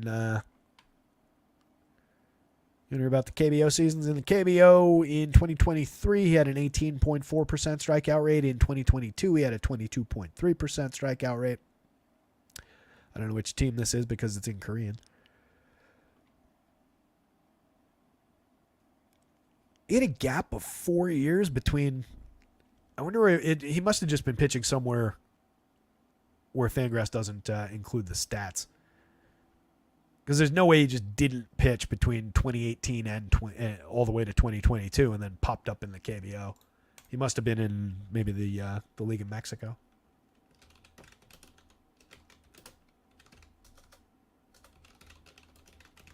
I think Reference has those.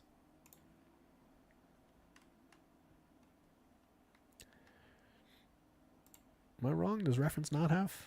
I guess not. Well, I don't know what the full story is there, but it doesn't really matter. The point is, Albert Suarez is cheap enough to maybe roll the dice a little bit, considering he's been somewhat effective so far. It's just I don't really buy the effectiveness from a late 30s pitcher who is internationally traveled and seemingly out of baseball for quite a while.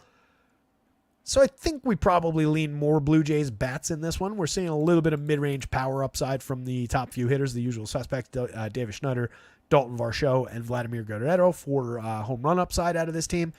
Just 6 on the season for Vladdy, just a 122 ISO, but as we've looked at, everything else, including the premium contact, is either intact or has improved. So I definitely think we continue to see Vladdy surge. Just 4,900 at first base on DraftKings, 34 on FanDuel. Has third base eligibility now on FanDuel, by the way. Got the start there the other day. So just tremendous flexibility out of him for the money. Love the upside. Varsho, 10 home runs on the season. Davis Schneider, 7 home runs. Both rate out pretty well in the power index. 210 ISO and a 243 ISO, both well above average for run creation. Bo Bichette, mired at just 82 WRC+. Pretty weak triple slash, 4 home runs, 4 steals.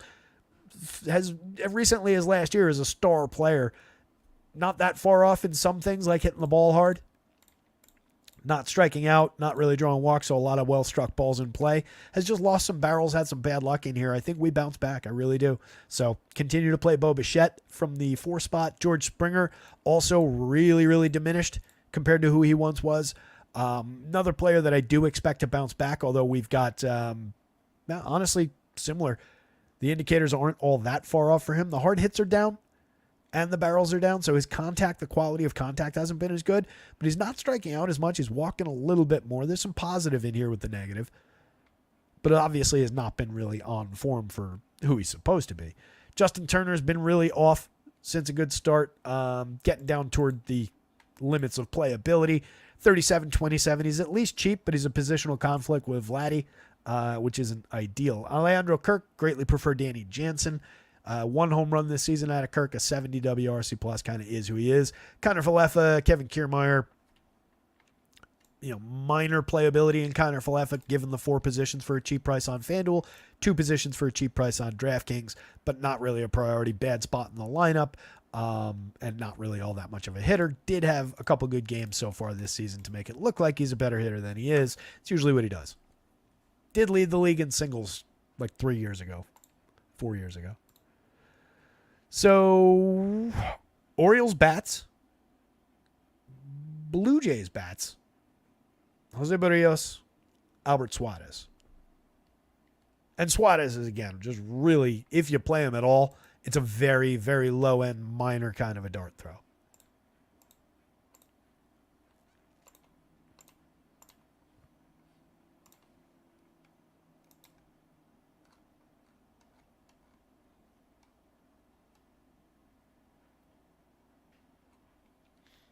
What's up, Ricky? Cuba? Yes, Cuban B. Hopefully somebody knows that reference. They made a sequel to that movie? Not like a real sequel, like one of these. It's 25 years later and it's a whole new generation. Stupid ass sequels. I think Brewer's in it. I haven't seen it. I don't plan to.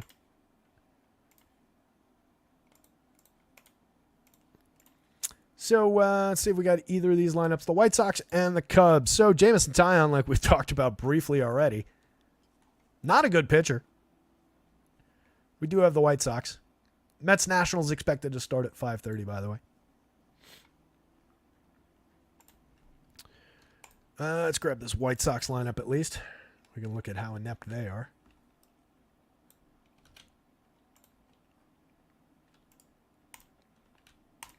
Lubob in the lineup again today, which is good. Came roaring back yesterday, hit his third home run of the year. The only quality player in that lineup. No Tommy Pham again.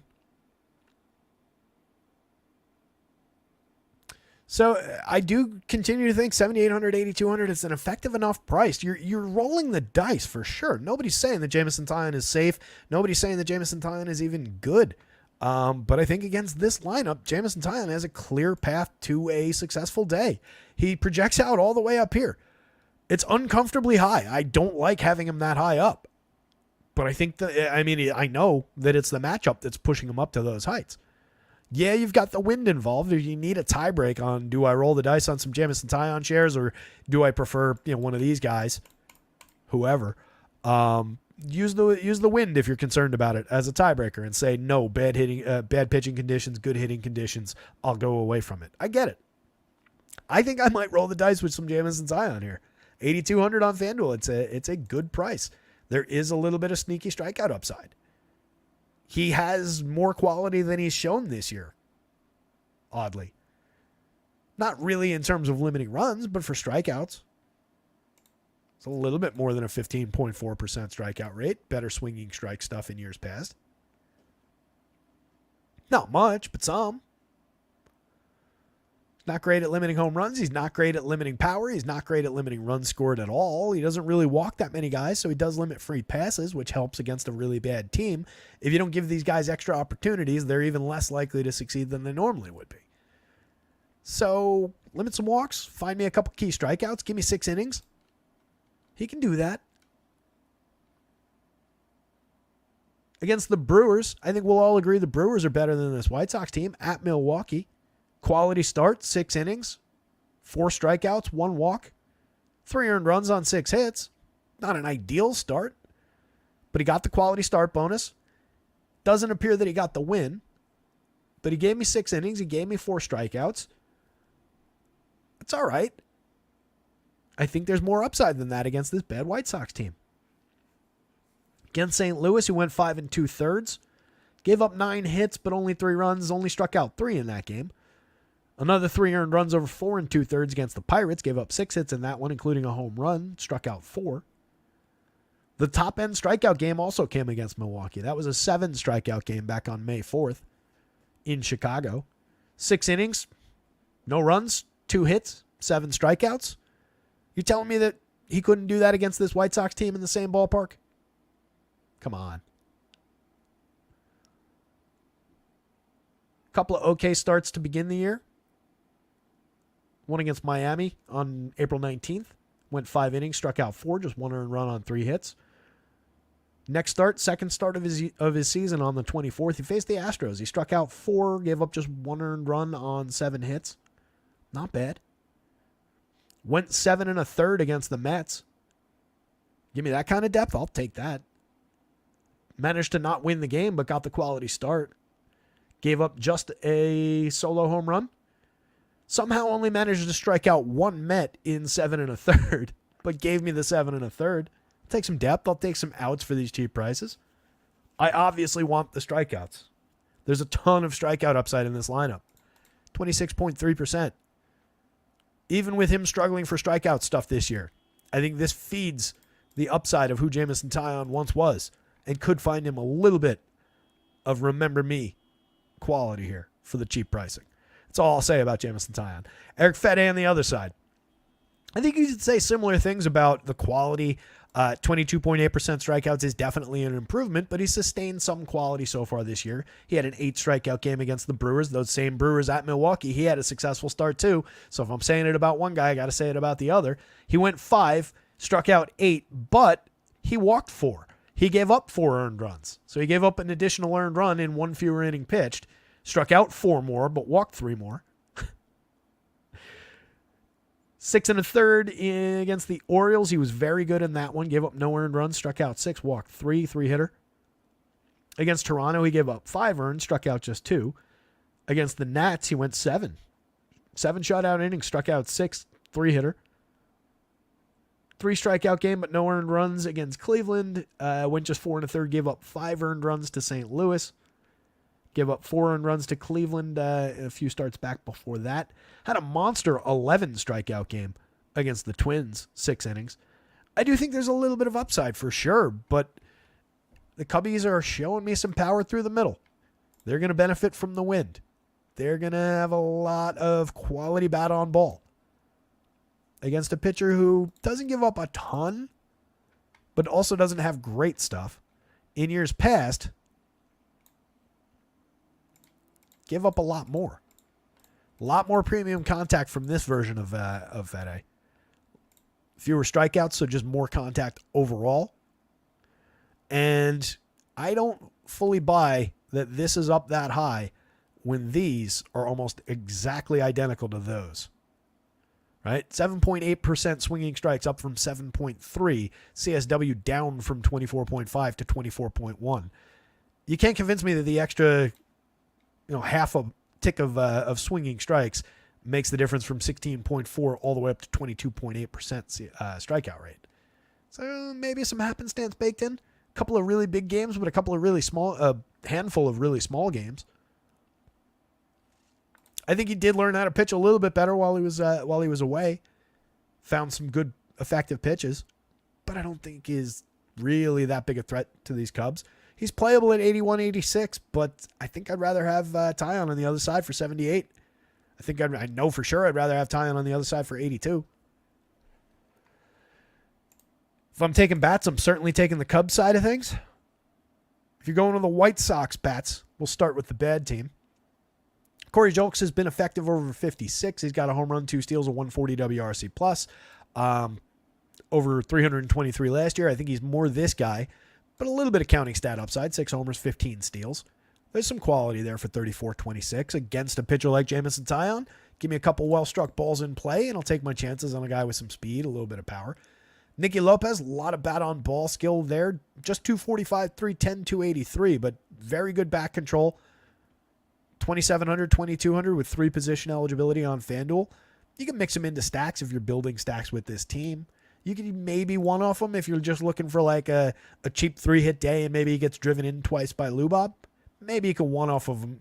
I need a very cheap $2,200 second baseman to make my Yankees-Orioles stack work. That could be the case. Lubob for just $5,000, $3,000. He's too cheap for his talent. Came roaring back from his long injury absence yesterday. Has tons and tons of any given slate upside. Tons of upside individually against Jameson Taillon. Not a bad second guy to keep in mind. Or first guy, top priority one-off in this lineup is what I should be saying. 12.77 in the home run model. Gavin Sheets, 7.03. Andrew Vaughn, 6.46. Paul DeYoung, 8.62. A little bit of power showing through the middle in the home run model for these guys. Not completely off the board for upside. Again, threatening Taillon. He gives up plenty of premium contact or enough contact and enough general upside for hitting. But again, we're just dealing with like the worst lineup in baseball. I don't like going to this team. They'll probably be contrarian as usual. You might see a little bit of an outburst when they score their first couple of runs, and then they'll end up tailing off like usual. The days where this team goes out and stacks up a ton of runs in this spot, going to be few and far between. They had 6 yesterday. That didn't win the slate. Even at cheap pricing, I don't think they were in the winning lineups. Maybe they were. I don't think so. Vaughn for 31-25. Pretty ineffective with the bat so far this season. Gavin Sheets has been okay. He's got a positive WRC plus. He's getting on base effectively. 5 home runs and 208 plate appearances, a 175 ISO. That's all right. Drawing a lot of walks, not striking out that much. Probably, 1, 2, 3, 4, something like that in that order for quality. And then 5, 6. DeYoung does have 9 home runs, but everything else kind of sucks and is inconsistent. But you're just looking for a little bit of cheap catcher, shortstop power. Catcher Corey Lee on the next spot, 3,600, 2,500, has 5 home runs and 140 plate appearances. Not bad, but he's doing it without a lot of premium contact, heavy strikeout rate. I think we're looking at more happenstance there than anything else. Oscar Colas back in the lineup, dead min price on both sites. Was a decently regarded prospect going into, last year? 216, 257, 314 kind of erased that. Hasn't done a ton in his chances in the show yet. Dead min price, if you're stacking this team, I guess you can include him.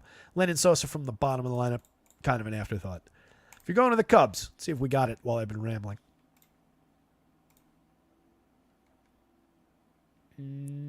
Yep, Royals Guardians postponed. So we could have skipped over that game. What does that do on... so we're taking... we lose just Brady Singer because we weren't considering the Guardians pitchers anyway. Not a tragedy. Would have liked to have seen what the Guardians bats did in that game, though. All right, so no Cubs lineup yet, but if you're going there, these three guys kind of obviously standing out in the home run model, all 10 plus, all above the magic number. Seiya Suzuki, Cody Bellinger, and Chris Morel. Premium contact galore out of those guys. Decent home run totals out of each of them. 6 so far for Suzuki in 161, 8 for Bellinger in 207, and then Morel leading the team with 11 in 248. That said, 201, 310, 388, the lowest triple slash in the group, also the lowest WRC plus. So power upside for sure. You get these guys in conjunction with Chris Morel. If he's the one that gets the home run, you're going to want to have the guys ahead of him in the lineup. There's quality for on-base skills from those guys ahead of him for both of the power bats and from Mike Tauchman in the leadoff spot. So definitely some good opportunities for either power or correlated scoring through these guys. And Tauchman's included in that for 4,031 in the leadoff role, just for how much he gets on base, how much he contributes for run creation. Does have a little bit of lefty pop, but we're just looking for him for correlation. Overall, as an individual, more of just another outfielder type at those prices, but a killer spot in the lineup if that's where he's hitting. Ian Happ down lineup. Back to a pretty quality premium contact profile, 11.3% barrels, 42.6% hard hits. Things are improving in the triple slash, up to 6 home runs, a 163 ISO, creating runs 13% better than average. This whole team kind of took a dip through May. I like their chances to improve on numbers through June. Nico Horner for 42, 3,000, playable middle infielder, 6 stolen bases, a 345 on base, creating runs 6% better than average. Doesn't crush the ball, but capable of getting on base a few times, scoring a few runs a few times. I prefer him ahead of these guys in there. Like maybe we could go like a 1-2, move these guys each down a spot and get the quality out of Nico. Because Dansby can hit down here and still provide as much quality. I don't mind this as a pairing, but they're also a little bit redundant when Dansby's doing his thing. He's just hasn't really been doing his thing so far this year. 3,500, 2,800 over 195 plate appearances. We're at just 205, 277, 335. Just a 78 WRC plus, 5 homers, 4 steals. But there is some upside from these two, so you can play like a late lineup version of that. But again, Nico's skill comes more from getting on base, stealing some bases, and correlating. So you like him ahead of the power core. Pete Crow Armstrong for just 29, 25, 1 home run, 7 steals. Capable of contributing here and there, but not really a priority in this lineup right now. Jean Gomes, 27, 24, 2 home runs on the season, not really doing all that much with his 81 plate appearances. 10 home runs in 419. He was okay last year. A minor option at catcher for just 27. If you need a super cheap catcher and you're already stacking Cubs, maybe. You prefer him a couple spots higher in the lineup. Cubs bats. Jameson Taillon, Eric Fede. Really don't want the White Sox, but they're cheap. They'll be contrarian. The wind is blowing out, so on and so forth, against a very gettable Jameson Taillon.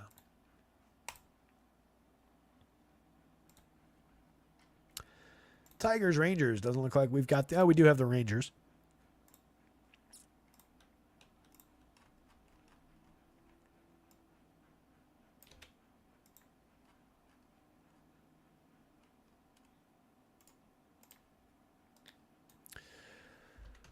Semyon Seager, Smith, Garcia, Lowe, Langford jumping up a spot. Duran not in the lineup. Jonah Heim jumping up a spot. Travis Kowski.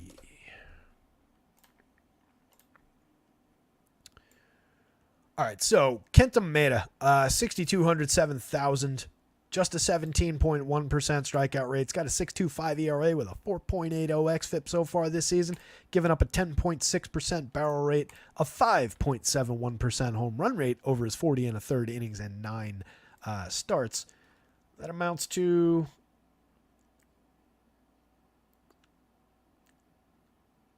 10 home runs in 9 starts. That's notably not ideal. There were 6 of those came in 2 games. He had 2 3-home run games so far this season. One came against the White Sox in his first outing of the year. The other came against this Texas team in his 4th outing of the year. Not a great harbinger there that he had a meltdown. 2 2/3, 5 earned runs, 3 home runs, 2 strikeouts, 2 walks, 6 runs total on 7 hits against this Texas team back on April 18th. Nothing predictive about that, but just not great to have spotted that in the game log. More to the point, though, just overall has not been pitching well at all. Last time out, 4 2/3 against the Red Sox at Fenway, gave up 5 earned, gave up a homer, struck out 6. That was his strikeout high for the season, but wasn't a good game. Had a clean one against Toronto the start before that. Went 5 innings, no runs on 4 hits, but only struck out 1. Also only struck out 1 in a meltdown against the Guardians the start before that one. Went just 2 innings, 7 earned runs, gave up a homer, struck out 1, walked 3. Lot of problems in the line. So I don't think Kenta Maeda is at all in play, even with the price discount. We're just not seeing any quality out of him right now, which is a shame. Once upon a time, he was a good pitcher. Last year in 104 1/3, he had a 27.3% strikeout rate. Decent numbers. Was already giving up problematic home runs and problematic power. That was after missing a full season.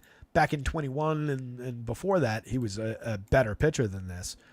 So I think we're just kind of at the end of the line. Maybe he finds it again. Maybe he's fine. He's not all that old. Young 30s probably.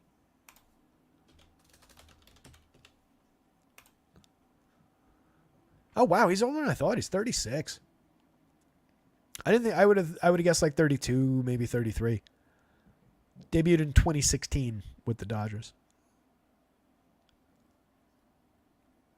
So I think we're just targeting Maeda with some of these Rangers bats that are showing all this home run upside and all this quality. Rangers Yankees make some sense to me as a pairing. They don't fit quite as well, especially not on DraftKings with the Orioles, because you got Corey Seager and Gunnar battling for that shortstop spot. You could get away with the rest of it, like Mountcastle over Lowe, Adley over Jonah Heim. They're not unplayable together, but you'd be losing one of each team, one of the 2 best options on each team. With a team like the Yanks, they stack up a little bit better because you use Seager over Volpe, or you could use them both if you were so inclined. They're not prohibitively expensive to build stacks like that, which is why I'm talking about it. You do 52, 57, 55 for Semien, Seager, and Adolis Garcia is not completely terrible on DraftKings. 37, 4,036. It's more doable when we've got a super cheap option if you're going to like the top Orioles, the top Yankees in conjunction with that. But each of those teams and this team have additional guys in the lineup like Josh Smith, Nathaniel Lowe, Wyatt Langford, Jonah Heim, who contribute and have the capability to contribute big numbers. If you're thinking Yankees, Giancarlo Stanton, Gleyber Torres, Anthony Rizzo, guys who are underpriced for the potential ceiling. So it does make these teams work a little bit better than it might seem like, given the high prices for the star caliber players who are the ones you're immediately drawn to. Semien has 10 home runs. Seager has 13. Adolis Garcia's got 13. Just a 101 WRC plus for Garcia. He's only getting on at a 280 clip, only hitting 227. He's got more upside than that, but hitting for a ton of power, driving the ball like crazy, 223 ISO. Makes a ton of sense to me at the pricing. Corey Seager, 57, 4,000, a total star, 204 ISO, 130 WRC plus, despite a bad start, 13 home runs, monster surge through May. Premium contact galore out of him, 15.5% barrels, 47.7% hard hits. Semien a little bit up and down, 263, 321, 442, a 115 WRC plus and 10 home runs, though. Perfectly acceptable. Smith, again, I don't love him as a 3-hitter, but he's been effective, 280, 367, 413, 126 WRC plus. Reset the table. If Semien gets on, Seager clears the bases, Smith can get on, reset the table for Garcia. Nathaniel Lowe, tons of upside for him. A lot of back control, a lot of on-base skills, and a little bit of left-handed power for just 3,900, 2,800. Continues to be a bargain at first base. Wyatt Langford for 36.27. Needs to find his form in the show. Very high-end prospect, very well-regarded young hitter. Just really hasn't done much 1 home run. That was an inside the Parker, too. He hasn't actually hit the ball over the wall yet in the show. Jonah Heim continues to be an underpriced, very affordable catcher with some quality from both sides of the plate. Travis Jankowski, get on base, maybe steal you a bag. He's got 3 on the season in 85 plate appearances. Capable of knocking one out every now and again, but nowhere near an actual home run hitter. Fairly low strikeout, a lot of contact out of him. Lodi Taveras, a little bit more power than Jankowski. Similar speed, 4 home runs, 5 steals in 219 plate appearances. Triple slash isn't great, but he's capable of contributing from the bottom of the lineup. You can definitely stack some Tigers against Jose Urena, too. Urena comes in with a 3.74 ERA, but a 4.25 xFIP, just a 15.7% strikeout rate, over 45 and 2/3. 5 starts in there, and a handful of relief appearances. Just not really a high-end option at all. 10% swinging strike rate is fine, but just a 24.8% CSW. Not a lot of called strikes. 8.1% walk rate so far this season. Was worse last year with a tremendous home run rate allowed in 44 and 2/3, 10 starts. Was bad the year before that. So this is a reliably targetable pitcher. I don't know what the ownership looks like for the Tigers today, but I suspect they might sneak through a little bit under-owned. They're at worst a little bit frisky here. 4.04 implied total with upside for more, given the frequency of contact that'll be available, given the quality of contact that'll be available for some of these guys. Riley Green in particular is very interesting. He's got a 213 ISO with 11 home runs over 256 plate appearances. Tremendous premium contact out of him as their best hitter. Mark Kahn is definitely interesting given his on-base skills, his run creation ability, the fact that he does have a little bit of power and all the bat on ball that's going to be available. I like the upside for Kahn. Winseel Perez, switch hitter, 4,600, 3,100 from the top of the lineup. Has 3 home runs and 4 steals with a 171 ISO, positive run creator, and 162 plate appearances. Gio Urshela, wildly miscast if he's hitting cleanup. I don't love him there. He's got an okay average, but not a great on base. Doesn't really hit for power. Never really has. Not a great option in the cleanup spot. He's playable if that's where he is. Better there for DFS than he is in real life, but not a great fit. Justin Henry Malloy for the dead min on DraftKings and 2,100 on FanDuel. When we looked at him the other day, if I remember correctly, was kind of interesting for a little bit of pop. In 7 plate appearances, he's gone 0 for so far in the show, but he's the dead min. Colt Keith, 2,900 is cheap at second base on DraftKings, 25 on FanDuel. Has not done much so far in his major league career, over 194 plate appearances. 2 home runs, 3 steals, was just looking like he was about to really start catching on, and then cooled back off a little bit. We'll see what we get going forward, but is supposed to hit, is a well-regarded young hitter.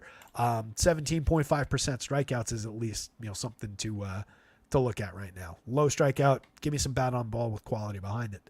Akil Baddoo for 33.25, 5.28 in the home run model. Not bad. 1 homer, 1 steal in 23. He's got some home run and stolen base upside. Javi Baez and Jake Rogers, pretty weak at the bottom of the lineup. Either one of them could have an any given slate kind of day. A little bit of power upside from Jake Rogers. Mixed quality from Javi Baez, but can contribute in counting stats. Doesn't, but can. Rangers bats way up top in this one. Neither pitcher is on the board really at all. Even at price, I really don't see it. So it's Rangers bats, Tigers bats. I think the Tigers are given how cheap they are and the matchup, they're potentially an interesting low-end cheapo kind of a stack to help you angle in towards some of those expensive bats with expensive pitching.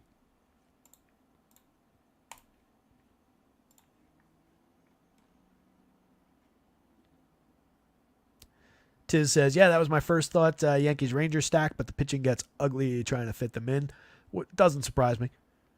Depends, though. That's why I have gone back to really liking just doing limited lineups and just actually sitting there and clicking things together rather than letting optimizers fly. Effectiveness for, entering a ton of lineups and actually winning contests aside, I think you do get a lot of better look at combinations through doing that, and I think it's a fun way to play.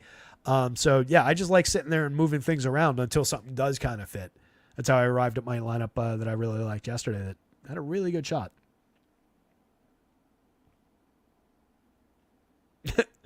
Urena was really good at one point, then some Monstars from Space Jam voodoo happened to him one off season, says Tiz. I remember like one quality season in there. Maybe it was two. Back in 17 and 18, were those the ones? He's never had better than an 18.3% strikeout rate. That came in 2018 with Miami. That was one of the years I was looking at. 174 innings that year. 3.98 ERA with a 4.32 xFIP. That was his best season. It's not bad. It's effective over 31 starts. That was okay. But he was never a high strikeout pitcher. But yes, was definitely more effective and a much better pitcher in those couple of seasons. And then it all fell apart in like 2019. And he's been awful since. So I think we're easily targeting him. Top pitcher on the board, Dylan Cease. Him and Logan Gilbert again. You're gonna have to wait till the end of the night to get any kind of realistic scoring because Dylan Cease and Gilbert are both going to be popular, and they're the top two options on the board, and they're extremely likely to pay off their prices. I'm having trouble understanding right now. Every damn day. Please try a little later. Nobody cares, Alexa. When I actually say her name, she doesn't respond. 9,800 for Dylan Cease. Couple of bucks cheap at least going up against this ineffective high strikeout Angels lineup. 10-3 on FanDuel, probably also a couple bucks cheap. 3.42 ERA with a 3.25 xFIP, a 30.9% strikeout rate, 7.4% walk, 15% swinging strike rate, one of the most effective swinging strikes rates, one of the most effective strikeout artists in baseball, always has been. Pitching really, really well overall and pitching deep into ball games. 71 innings in 12 starts, 5 1/3 last time out. Gave up 3 earned runs, struck out just 5 against Kansas City at KC. Gave up 4 earned runs to the Yankees in a start in 6 2/3 in San Diego. Struck out 9 in that one, so kind of rebalanced the scales, but gave up a homer. Struck out just 5, gave up 2 home runs and 5 earned runs to the Braves at Atlanta. That was his worst start of the year. Tough stretch of teams there. There were bright spots in among the issues with a couple of runs scored, a couple of home runs hit. But I think against the Yankees and Braves in particular, a little forgiveness there given the track record for Dylan Cease. 8 strikeout game against the Rockies, a 12 strikeout game against the Cubs at Wrigley, an 8 strikeout game against the Diamondbacks in Arizona. Had a 5-run performance against the Phillies going way back to April 27th. Struck out 5, gave up a home run. So typically when he gives up a homer, he has issues with runs into the 4s and 5s. When he doesn't, and he doesn't really give up that many homers, he's usually pretty good. Not really showing all that much home run upside for the Angels. A lot of swing and miss, a lot of strikeouts. This group of hitters last year, 25.1. This year, 22.5. Very gettable spot for Dylan Cease. On the other side, Jose Soriano. Where'd he go? 4 earned runs allowed in each of his last 2 starts, one against Cleveland, one against Seattle. Would you believe that he struck out more Guardians than he did Mariners? 8 strikeouts against the Guardians in 6 innings, 3 strikeouts against the Mariners in 6 innings. That doesn't make any sense at all. 7 2/3 pretty effectively against the Rangers in the start before those two. 5 strikeouts, just 1 earned run allowed on 5 hits. 5 1/3 against St. Louis, shutout innings, 2 hits, 6 strikeouts, 3 walks. It amounts to a 22% strikeout rate over 58 1/3, 10 starts, a 3.86 ERA with a matching 3.86 xFIP. Stuff Plus kind of likes the arsenal at 4 points above average. He's given up some premium contact, given up a little bit of power, but not that many home runs because he keeps the ball down, 1.7 degree average launch.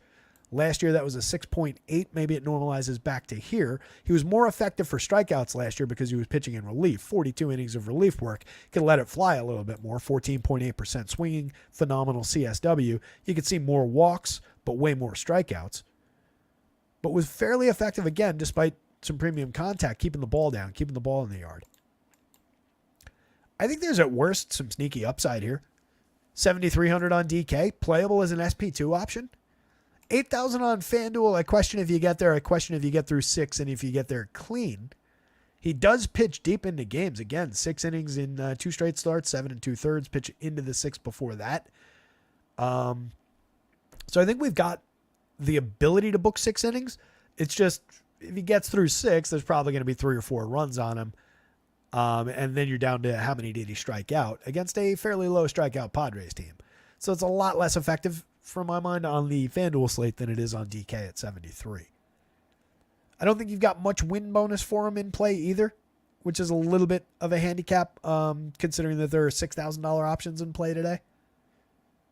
Not a great chance for this Angel squad to beat Dylan Cease. Between the two teams, I definitely prefer the Padres going up against Jose Soriano.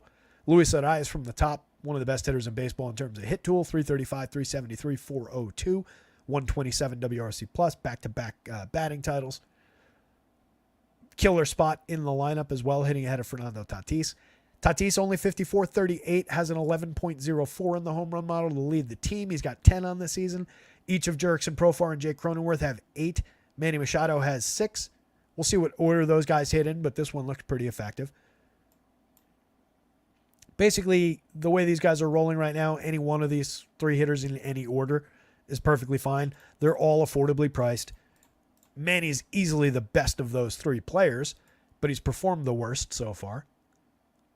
By the end of the season, I'm fairly confident that these numbers will exceed both of these. Not put together necessarily, but maybe put together.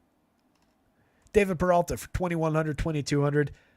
A veteran left-handed bat, capable of putting bat on ball. In years past, capable of hitting the ball pretty hard. Striking out a lot in his 18 plate appearances so far, but give him the benefit of the doubt. Over 422 last year, had an okay average week on base.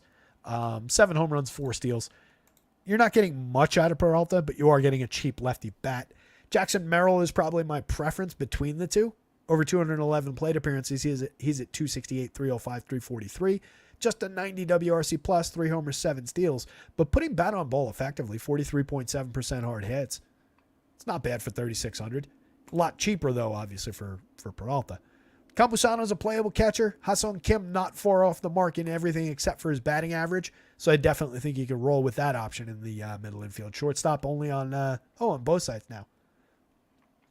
Ha-Seong Kim down to just his actual position on both sides. How about that?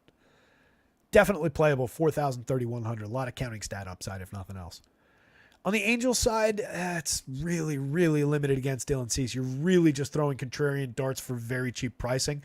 I don't really see much need to target Dylan Cease here with this team. I really, really don't. I know it'll be low-owned. I know it'll be an angle if they happen to go off and so on and so forth. But like, if you're playing 150 lineups every single day and you play that way, then yes, it's in play for you. I'm talking to very, very few people who are watching this show. If you go there, if you choose to be wildly contrarian about things, it's probably just sticking with top 6. And out of that, it's probably Renifo, Ward, and O'Hoppe as a 3-man on DraftKings. But you could include Joe Adell, probably Willie Calhoun over Shanuel. Calhoun at least at 292, 315, 415 after 111 plate appearances. By contrast, Shanuel after 214 is at 216, 288, 316. Not all that good. 5 home runs for him, a 74 WRC plus. Calhoun has been a positive contributor with a 105 WRC plus. That said, hasn't been all that good. Taylor Ward's got 11 home runs, a 195 ISO, 18 points better than average for run creation. Luis Renifo's been really interesting. 4 home runs, 14 stolen bases from a guy that was, just kind of a multi-position. Every now and then he does something good kind of a player. He's up to 329, 376, 475 this season, creating runs 43% better than average over 171. Still plays 3 positions on FanDuel, 2 on DraftKings. Definitely an interesting option on days where the Angels are against a more gettable pitcher than this. He's an interesting guy to keep in mind just as one of those Swiss Army knife types. O'Hoppe's got a ton of good contact. He's got 7 home runs and 198 plate appearances this season. Good power hitting catcher for cheap. But again, Dylan Cease not overly prone to giving up too many home run balls and a lot of swing and miss there. O'Hoppe striking out at a 24.7% rate this year. I like Dylan Cease's upside to get him a few times. Joe Adell has tremendous contact numbers so far this year. He's got 11 homers and 8 stolen bases and not much else. 201, 263, 453, but a 252 ISO. He's down 1 point below average for run creation. It's going to be up and down all over the place. But when he makes contact, he can certainly drive the ball. Mickey Moniak, 3,000, 2,400 has been mostly dead all year. Zach Neto, 6 home runs, 8 steals. He's okay from the bottom of the lineup, but not ideal. Bad matchup. Kyron Paris, even worse. 132, 45, 239, a 44 WRC plus. Terrible matchup, terrible spot to go to the bottom of the lineup against. Dylan Cease, like way up here. Followed by Padres bats, I guess. But, yeah, where Soriano's priced. Padres bats. Then a few Soriano darts is fine. Mostly on DraftKings at 73. I think he's got enough to succeed at that price. But I do like, again, some of the other options better for low to similar prices.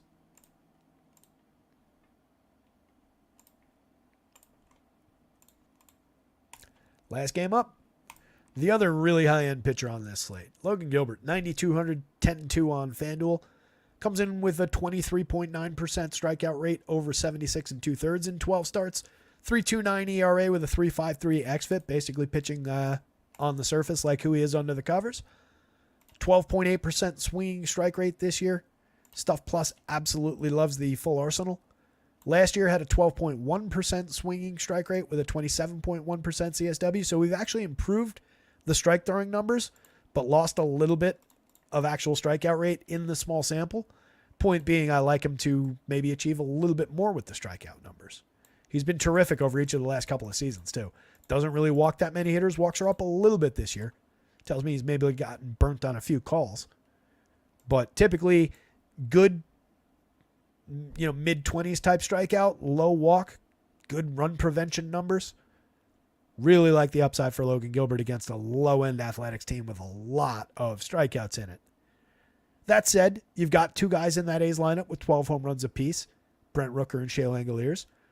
Rooker down to 279, 368, 553. As long as he keeps getting on base, keeps drawing some walks, keeps the strikeouts in check at 32.8, and doesn't swing and miss at a ton of balls in the strike zone, he'll continue to deliver some quality. He's got tons and tons of power. I love what he's doing with the on base this year. He's a different player so far this year. 165 WRC plus. He's been very good over 204 plate appearances. 15.2% barrels, 49.1% hard hits, right about what he did last year in terms of power output, but he's getting on base a little bit more. Langoliers doesn't really hit for average or doesn't get on base, but he does have a 267 ISO, 12 home runs, capable of mashing the ball if he happens to come in contact with it. A lot less reliable. JJ Bleday had a really good May. Oh, God, I didn't mean to do that. JJ Bleday was really good last month. JJ Bleday had a really good May. This is what I say. Listen to me and win every day. How about that? Bleday for 38.27. He's playable. Decent lefty stick with a little bit of power upside. 6.55 in the home run model. Miguel Andujar back in the 2 spot potentially.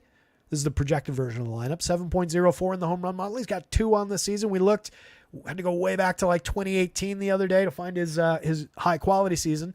Once upon a time, hit for a decent amount of power with the Yankees and then just never got that job back. 4,000, 2,800. Effective enough price to pay for him if you're inclined to stack against Logan Gilbert. It's not a really good spot to be stacking, in my opinion. Abraham Toro, 39.28. Triple position eligible on FanDuel is pretty nice from a leadoff hitter. He's been okay. 114 WRC plus. You do see some good run creation numbers here. Top 5 is really where it's at if you're going to this team. But then you get Seth Brown, you get J.D. Davis, you get Zach Geloff. Those are 3 quality names. Seth Brown hit for a lot of power in the past couple of seasons. Very good premium contact numbers. Right now, just 5 home runs, 4 steals in 165. Sub Mendoza, 70 WRC plus. Just an 89 WRC plus out of J.D. Davis, but a ton of premium contact in his profile over time and bouncing back a little bit for upside so far this year. 4 home runs on the season is not a great total, but it's not terrible in just 123 plate appearances. And the fact that the contact has kind of come back a little bit is encouraging. Zach Geloff missed a lot of time, hasn't really put it together so far this year, but was really good last year. Max Schumann at the bottom of the lineup has contributed over his 131. He's got a 115 WRC plus, 3 homers, 3 steals.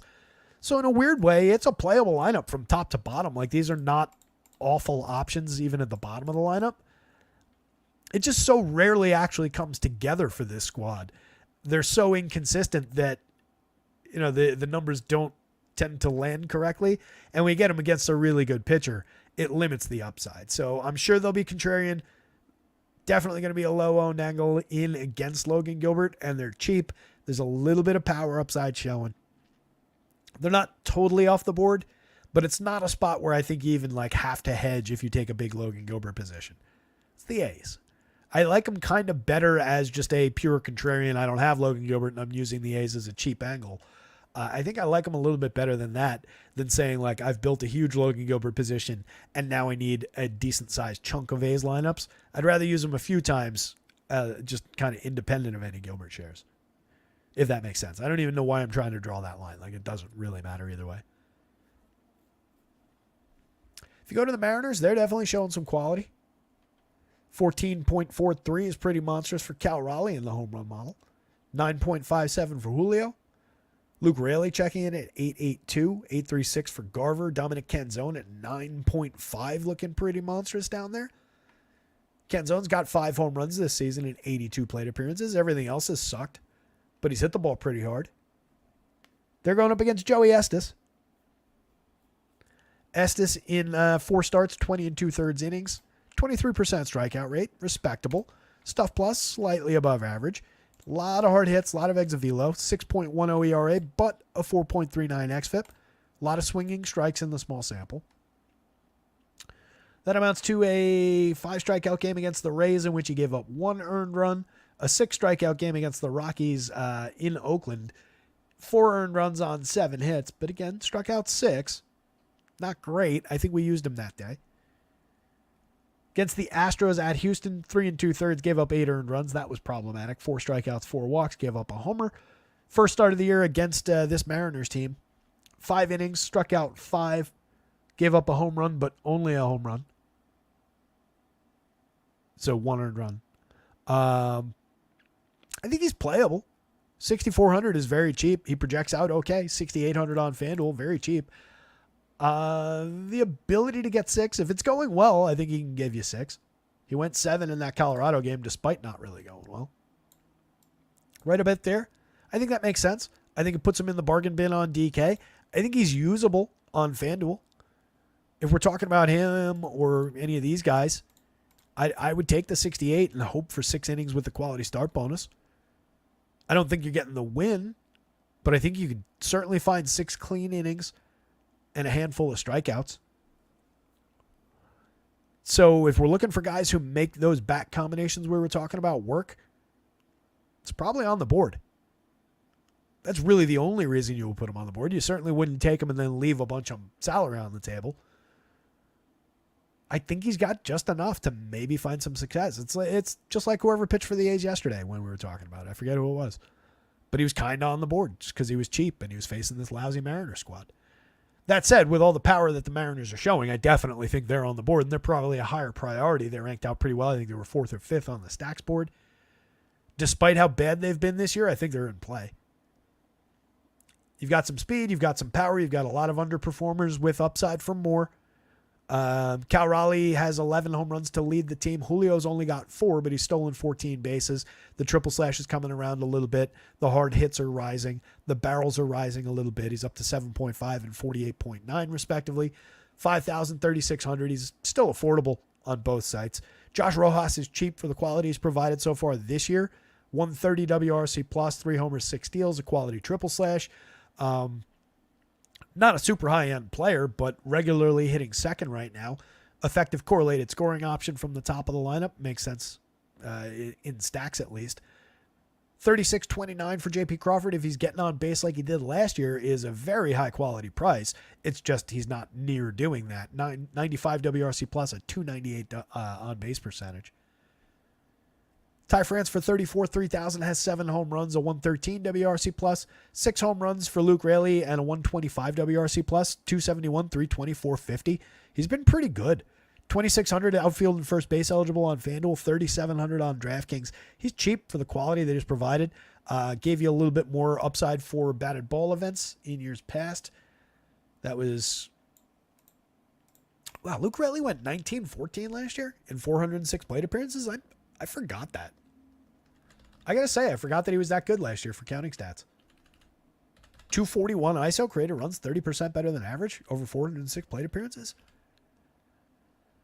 If you extrapolate that to a full season, give him 600 plus plate appearances, that's like a 20. It's easily a 2020 season. It's probably a 25-22, something like that season if this just continued. That's a really good year from Luke Raley. I didn't remember him being quite that good last year in 406. Gives him a little bit more comfort as a upside play. 8.82 in the home run model. I like it. 2,637 against Joey Estes. Mitch Garver for 3,000, 2,900, 5 home runs this season. If he's in the lineup, he's playable. He's been low end for triple slash. Sub Mendoza batting average. A lot of strikeouts. But capable of driving the ball for sure as a cheap catcher. Canzone's the other one. 5 home runs. Sub Mendoza at 164, 244, 397. There's nothing good about that. But 5 homers in 82 plate appearances. A lefty bat with power, 233 ISO. Last year, he hit 6 in 182, had a 179 ISO, and some very, very good premium contact numbers in that stretch. Arguably underperformed this premium contact, is back to the similar levels so far this year in a small sample. So I don't think Canzone should be off your radar given where he ranks out for in the home run model as number 3 on this team and the power that he shown so far. And then there's Ryan Bliss, 2,300 across sites. We looked at him the other day, and suddenly he sprang to life, and he was the dead man that day and then didn't make it into the lineup. But guy steals a lot of bases in the minors, has a decent amount of power through his stretch in the minors. In AAA so far this year, over 229 plate appearances, he had 7 home runs and 28 stolen bases before they called him up. Last year for 226 plate appearances in AAA, 10 homers and 20 steals, adding another AA sample while with Arizona last year of 12 homers and 30 steals. So that amounts to across 2 levels of the minor leagues last year. And I don't think I caught that this was in the same year the other day when I did this. 550 plate appearances, 22 home runs, and 50 stolen bases from Ryan Bliss last year. Kid's got talent. 2,300 at second base, 2,300 both middle infield spots on FanDuel. If I'm stacking Mariners, I like that as an option, and I'm going to wrap it around to, I don't know, I could go like Bliss, Skip, Julio, Raleigh. Maybe it's better from the middle down. Maybe it's like a very cheap like Raleigh, Canzone, Bliss, and then just bolt Julio onto that kind of a stack. It's weird. There's not ideal correlation if you do it that way, but he could get back around to him. He could drop to them. So it's not completely separated. It's an interesting enough lineup. I'm curious to see how it comes out in the confirmed version. Let's see if we got it while I've been rambling. We don't. It is 5:37, so I got to wind this thing down. But the A's lineup got confirmed. Toro, Andujar, Blade, Rooker, Langoliers, Davis, Daz Cameron in the lineup, Zach Geloff, and then Schumann. So that's... I forget who comes out of the bottom of the lineup for Daz Cameron. He's a moderately capable multi-category contributor. J.D. Davis climbing the lineup becomes more interesting, hitting right behind Rooker and Langoliers. It's a lot of premium contact, a lot of good batted ball events with some power upside in a row there with Rooker, Langoliers, and Davis, and Blade, honestly, on top of it. Just a really good pitcher on the other side to offset any of that. Oh, Seth Brown, I think, was not on the lineup. Right? Yeah. So you lose a quality bat there, but Davis moves to there. And then Daz Cameron there. Logan Gilbert, Mariners bats, Joey Estes value darts, and then some A's contrarian bats. What the hell? Let's put them on the pile. All 4 corners of this game are somewhat playable, but the A's bats lag way, way behind the other options. They're just like there's some frisky enough bats in there that maybe we can include them. But I like some of the other low-end teams that we talked about. What was it? Like the Pirates were kind of interesting against James Paxton. Forget who the other ones were. Pirates were kind of interesting against James Paxton anyway. Let's look at the pitching board one last time and round things out and say our goodbyes, gang. Larry C. says, oh my God, Daz, I had him on my Dynasty team years ago. I never had him, but somebody did, and I tried to trade for him at one point. Dom PLA Ghost. PLA? Dom PLA Ghost. What's 2 good pitchers to use on a 1 entry in a tournament? Please help me. Well, Don, you came at the right time because we're about to run that down one last time here. So if you had unlimited money, it's Dylan Cease and Logan Gilbert off of the top. That's kind of easy and obvious. You're stacking two pretty bad teams together if you go that route. I do kind of like the idea of grabbing one of those guys and then one of the guys from the range below them, where you've got some easy to play 78, 75, 76s. I do think you could go all the way down, despite me just talking up Seattle's lineup a little bit. I think you could dip all the way down to here and grab the bargain bin option. So it depends on, to answer your question, Don, a little bit of what bats are we trying to get to? Do we have to dip to the bargain bin, or can I get a $7,600 Braxton Garrett, for example? If I could pair $8,800 Paul Skeens and $8,400 Carlos Rodon, absolutely, I think that's dynamite. You do have a bit of a landmine with the Dodgers lineup and to some degree with the Twins lineup in Yankee Stadium with those two options, but they're very effectively priced for what their ceilings are. You could easily, as I said earlier, have Paul Skeens right up here, if not up here. It's just a bad matchup, and I'm curious about how he comes through. But he's very effectively priced. This 8,800 takes care of any matchup concerns. I like the idea of pairing Rodon for 84 with one of these guys. Probably less faith in Jameson Taillon from this range of three than I have in these guys, but they're facing each other. I do think the Taillon's playable. Mamba says the Yankees are the best play on the slate. I'm with you on that one. I like that. So, Don, if I have to give you the two pitchers, I just try to give you a little bit of a rundown on who I think is on the board for you there. But if I had to say these are the two pitchers that you should play,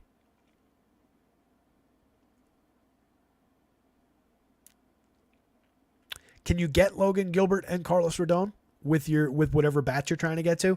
If you can make that work, I think that's your best option, right? There is a little bit of inherent risk going to these guys, although I think both of them have more than enough to succeed. I think Garrett's a little bit better of an option because Eflin might get short started. So assuming that you need to save some money for bats, I think it's probably 1, 2 as a combo for me. If you've got a little bit more to spend, then it's 1, probably 2. If you got a little bit more than that, I think I would go this route, right? Like I'd rather spend that extra $400 between Skeens and Gilbert. I think I'd rather spend that $400 to get to a Rodon Gilbert combo than use it on a bat. I think there are enough bats that you can make that work. If you can't make that work, there's nothing wrong with going to this. If you can't make that work, you damn well better be buying some really good bats. Then I think you could go 1, 2. You could go 1, 2. You could go 1, 2 through those guys. You could go 1, 2 with any of those guys, but that would be, obviously, then you'd be able to make that work. I know I'm all over the place here with this answer, but I think it's a really interesting question given the combinations today. So it really, really does depend on what bats. If you got bats in mind and you want to drop them into the to the thing there to inform it a little bit, maybe I could try and give you a better answer. But then it would be sitting here trying to build a whole lineup on DK. I think Rodon is probably going to be key to that at 84. That's a very, very good price for that pitcher.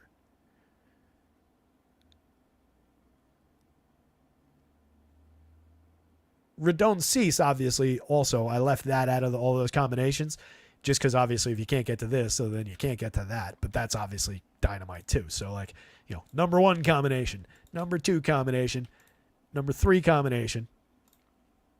Then you start talking about like number 4 combination. Well, no, it's actually number 4, number 5, so on and so forth. But I think you get me. Hopefully everybody else was paying attention to that because that just talked about all those pitchers. So Brady Singer's game is canceled. Joey Estes, I just talked about in that mix. But again, from the bargain bin, considering the matchup against Seattle, considering a little bit of strikeout talent where he's priced, I don't necessarily expect him to be effective or to win the game or to provide even a great DFS start. But it's on the board at those prices. Jose Barrios, I don't really buy that much, but at 82, he's more playable on DraftKings than he is at 9,000 on FanDuel. I greatly prefer the Orioles bats in that one. Albert Suarez, 69, 71. You're more looking at maybe the potential for clean innings for that price than any real kind of consistent strikeout upside. Eric Fede, I'm a little bit skeptical about against that Cubs lineup for a higher price than his opponent. I prefer the opponent. A lower price than the opponent. No, higher. Higher price. I'm right. Soriano, maybe you could succeed with against the Padres for 73 as an SP2 option as you get thinner and thinner for your SP2 options. Maybe you could succeed with Chris Paddock in the SP2 capacity at 6,900 against the Yankees. But that is your thinnest needle to try and thread on this board. I don't think any of these guys down bottom are in play.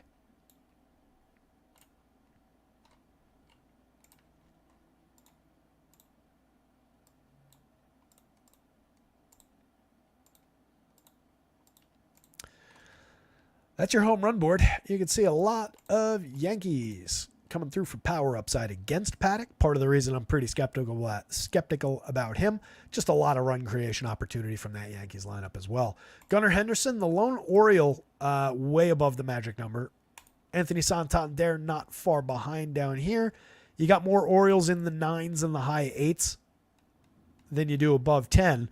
But 9s and high 8s in the home run model, definitely not bad, especially with Gunnar leading the way all the way up at 15.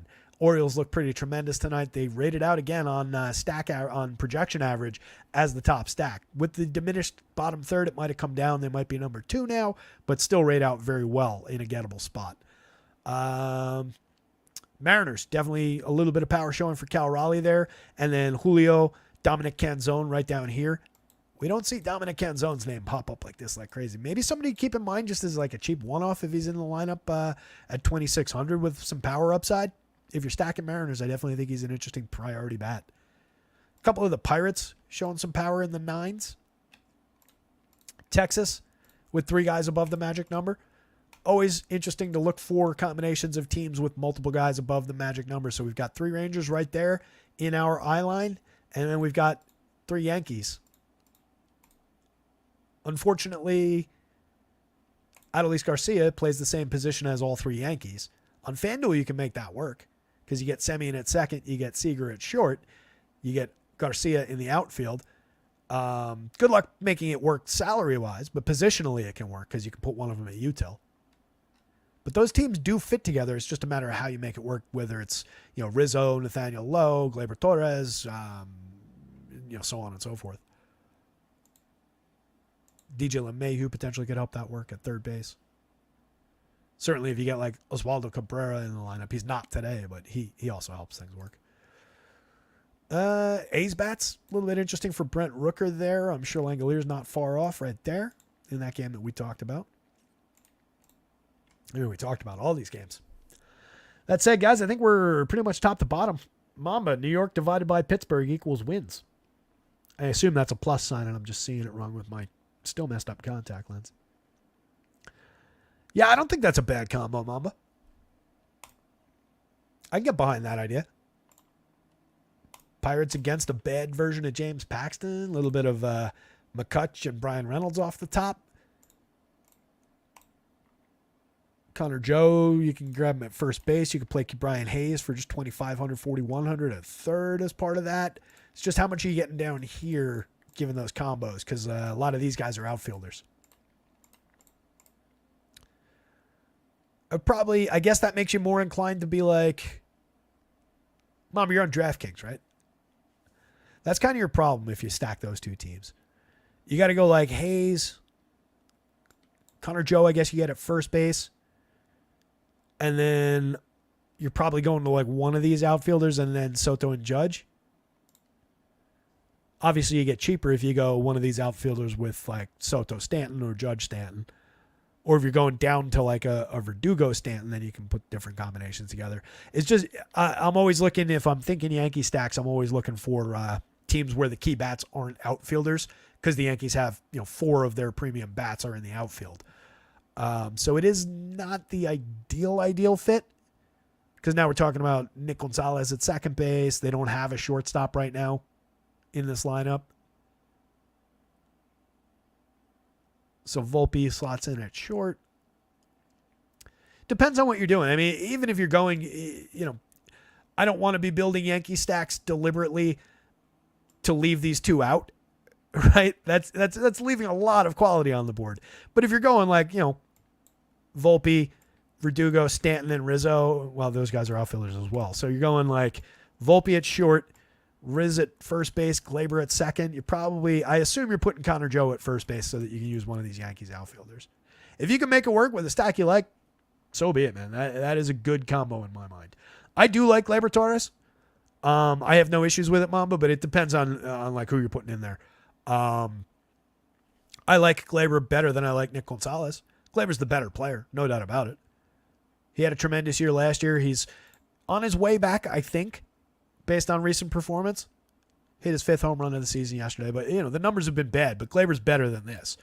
Glaber's certainly more this guy.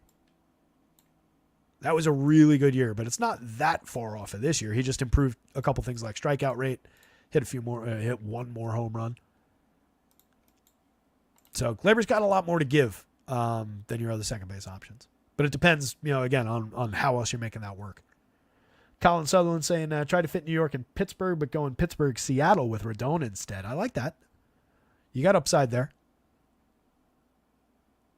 Seattle's been so bad this year that it loses enthusiasm. If you had said that same stack with this same setup opening day, I'd been like, hell yeah, Seattle's going to be pretty good.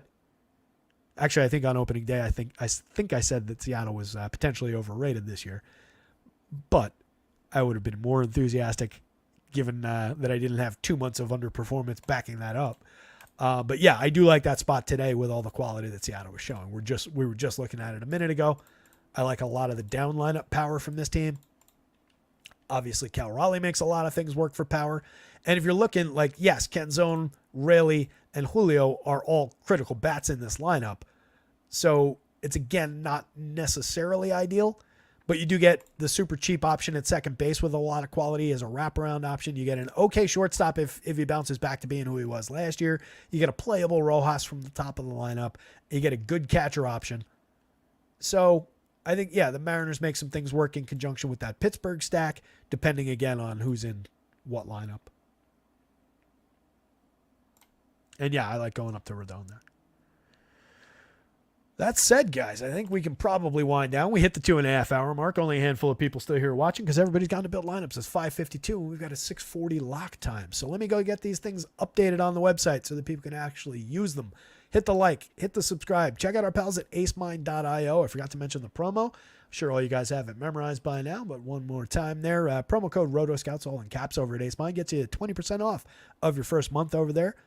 Sims and optimizers for baseball, basketball when that's around, WNBA, all sorts of different sports. A little kickback info there for you if you want to send anything in. It's always appreciated. One of these days, I keep threatening with subscriptions. It's going to come true. Going to happen sooner than later, but right now, everything's still free up on the site. Follow the @rotoscouts Twitter handle. Good luck out there. Somebody go win something. We'll see you tomorrow.